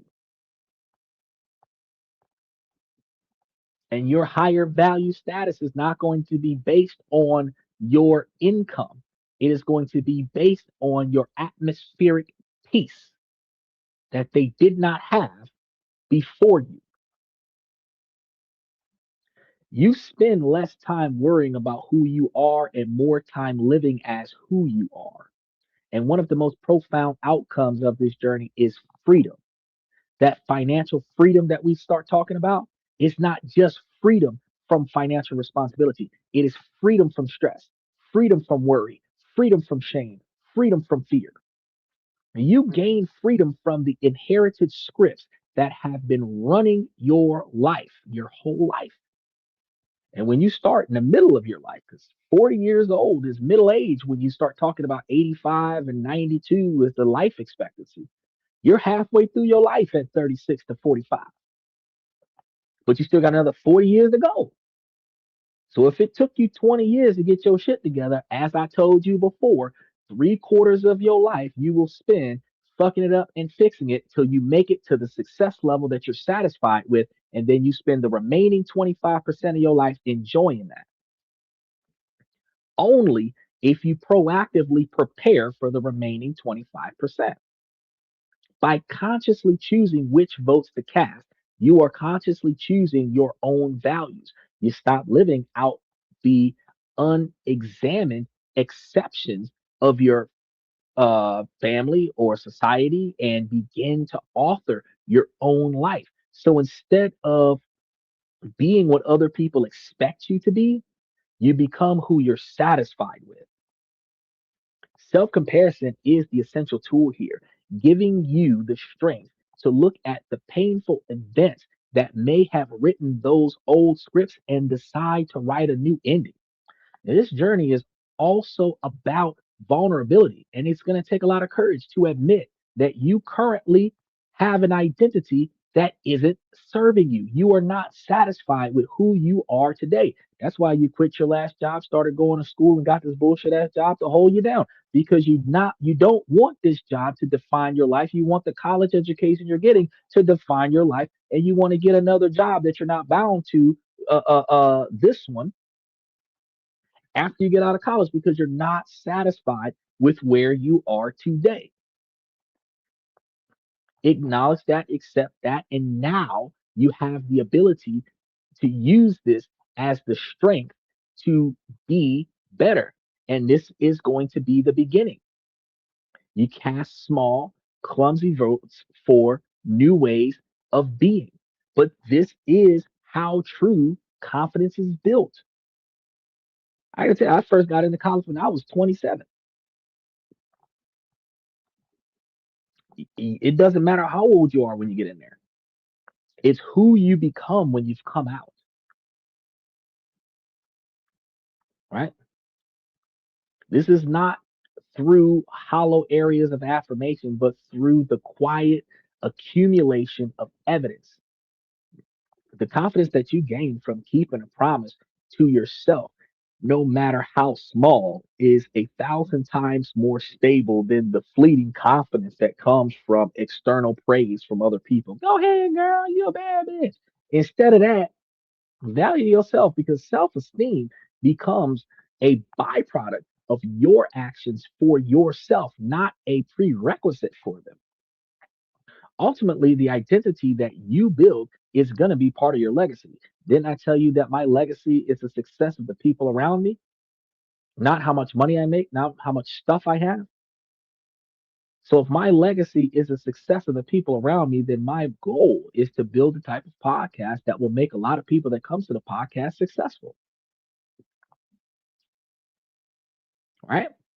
So this is going to be what you leave behind in the lives of the people that you interact with.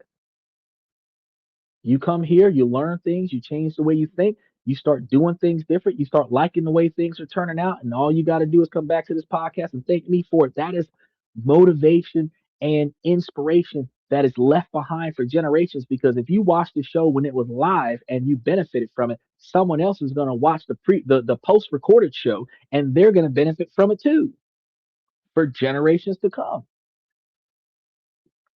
It's the example that you're going to set for your children, your colleagues, and your community, which changes your environment from being a bad neighborhood, low income, high crime neighborhood to being a good neighborhood, upper lower class neighborhood, everybody got their shit together neighborhood.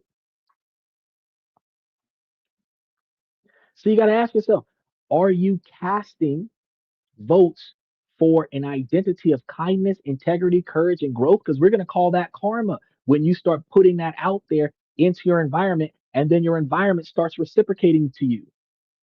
Or are you running on the default scripts of cynicism, fear, and stagnation, always devaluing the next step because what if? The work of self improvement isn't selfish. When you upgrade your own inner operating system, you become a better partner and a better parent and a better leader and a better human being. Your growth gives other, the, especially the people around you, permission to grow right along with you. Your courage gives them permission to also be courageous. Your network improves when you improve. The identity that you forge through these quiet daily actions is the greatest gift that you can give, not only to yourself, but to the world that you interact with and impact.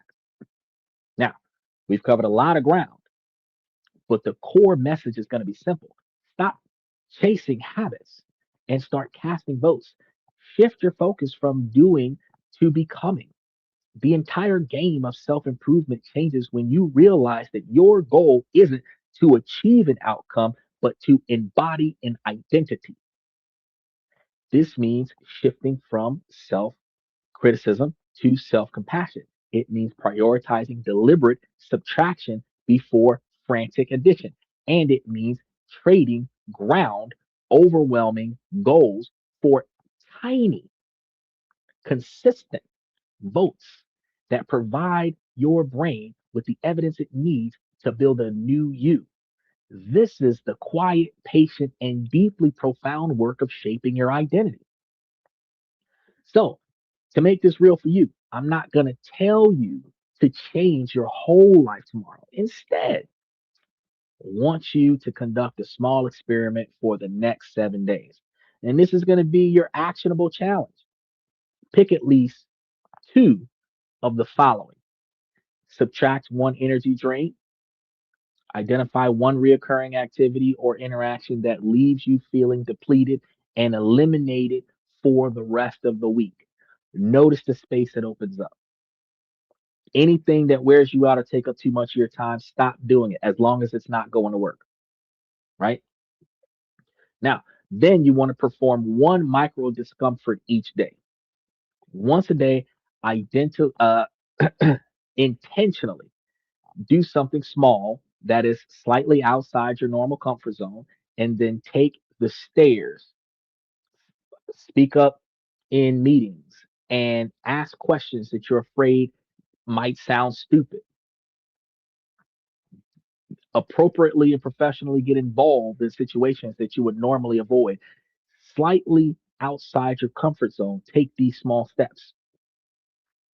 Maybe declaration of strategic incompetence. You can choose low level areas where you're striving for perfection is not necessary, like perfectly cleaning the house or inbox at zero all the time, where you read every single email before you delete them. and then consciously give yourself permission to be good enough, right? Practice self compassionate reframing. And the next time that you slip up or fail to keep a promise to yourself, just pause. Notice the inner critic. Then consciously speak to yourself as you would a dear friend. Show yourself the love, respect, and value that you would give to your best friend or your most valuable family member. Say this is human. Say this is part of the process. And then ask yourself, what can we learn and what is the next right vote that I can utilize to get exactly where I am trying to be? He says, how do you stay disciplined in a world where it is all about comfort and not giving your all? Well, first and foremost, where is it you're trying to end up? That's the first step. When I talk to you guys about your 20-year plan, I ask you guys, where do you want to be at in 20 years?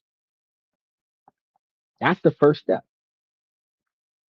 Your comfort has to recognize that you're satisfied the way things are right now. You're not satisfied where things are right now. That's why you're on this podcast. And this is just everybody, not just you, not just me. You're not satisfied with the way things are. There's something about your life that you wish was different.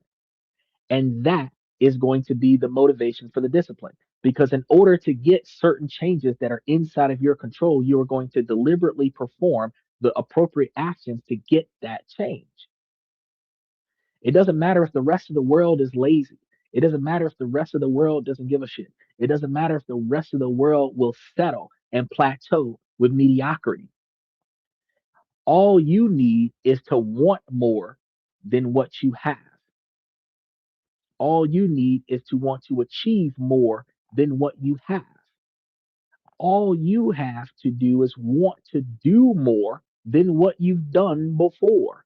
And that is going to be the motivation to keep going because you're not comparing yourself to your society. You're not comparing yourself to your world. You're comparing the current you to the you wish you were so that you can stop wishing and start being that. Kobe Bryant wasn't a different monster because he was just born different. Kobe Bryant trained harder than everybody else. He practiced more than everybody else. He showed up more than everybody else. He participated more than everybody else. He became idolized by more people than anybody else because of who he was and how he conducted himself. He did not become the greatest because he inherited it from somebody else. He became the greatest because he was performing better than everybody else around him. And people 20 years after he's gone is not going to be able to hold a candle to him because they don't perform the way he performs. They don't show up the way he shows up. They don't stay the way he stayed. They don't motivate the way he motivated. So, how do you be better in a room full of fuck ups? Be the only person in the room not fucking up. How do you strive in a society of failure? Being the only person not focusing on failure and start focusing on success. So, don't focus on the results.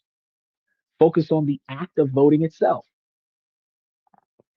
At the end of each day, you want to ask yourself, what votes did I cast today and for what identity?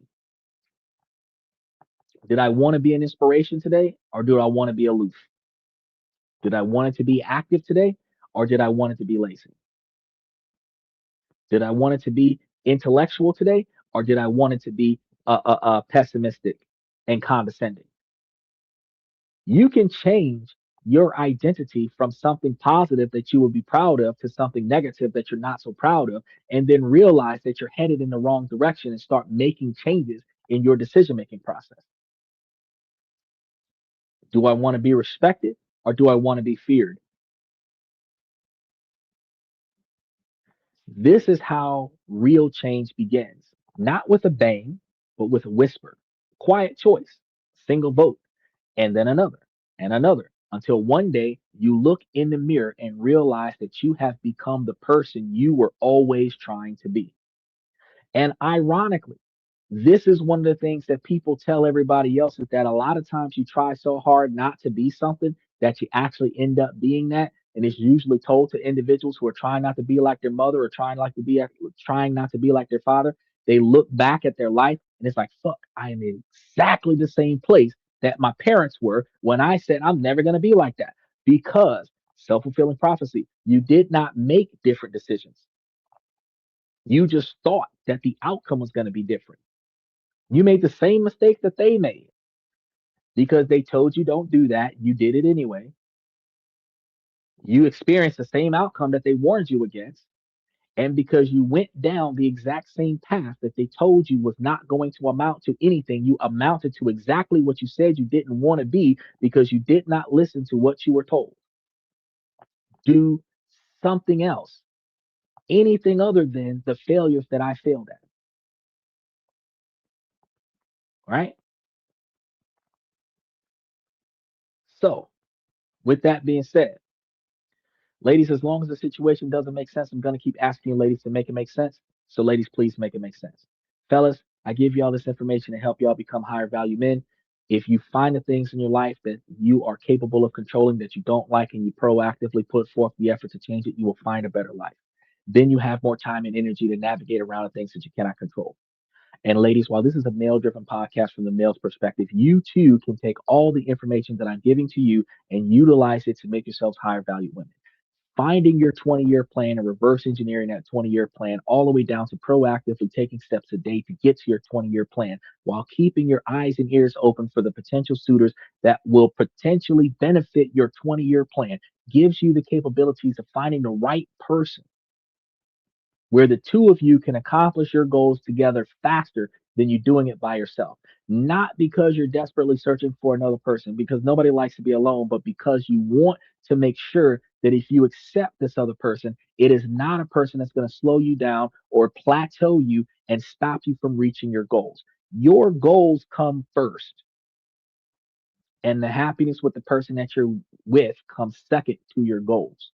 So you must make sure that the person that you're getting with are in line with your goals. If they're not, you will have to pivot from your goals to satisfy that relationship. You may not end up being happy with that decision. So you have to make sure that everything that you're looking for, or at least most of the things that you're looking for in life, are accomplishable by the train of decisions that you're making right now. If it works for you, it works. And if it doesn't work for you, you have to recognize that you made the decision that ended up where you are now.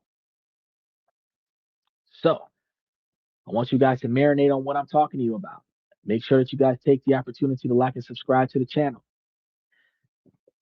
We've got a lot of stuff coming up for tomorrow. Y'all are going to see me putting up a lot of things for the rest of the weekend and all of next week. So swing by.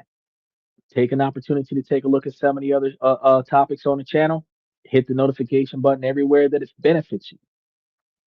At this point, I want to thank you guys for coming to This and That. I'm your host, Xander, where we talk about this, that, and everything in between. And I will see you guys tomorrow night.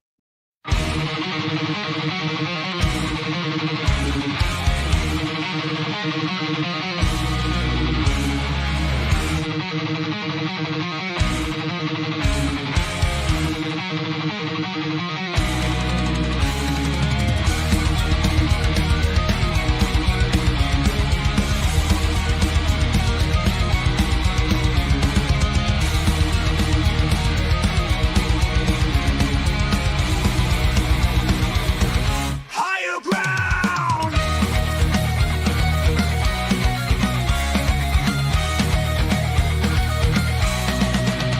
Used to chase validation, now I validate myself.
That's my personal command.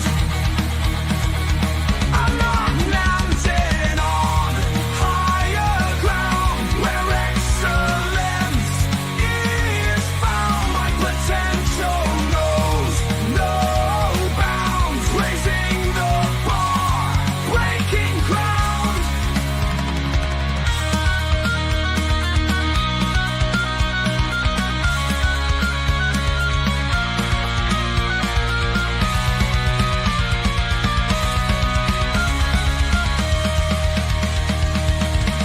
I'm not just living, I'm manifesting my vision, cutting through limitations with surgical precision. My expectations are my compass, my respect is my shield to mediocrity and chaos. I will never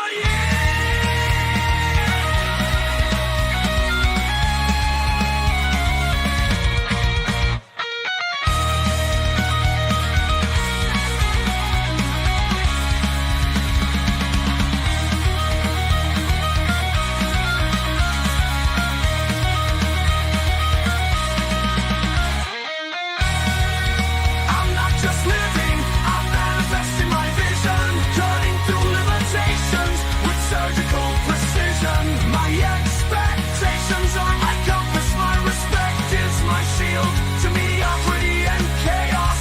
I will never yield.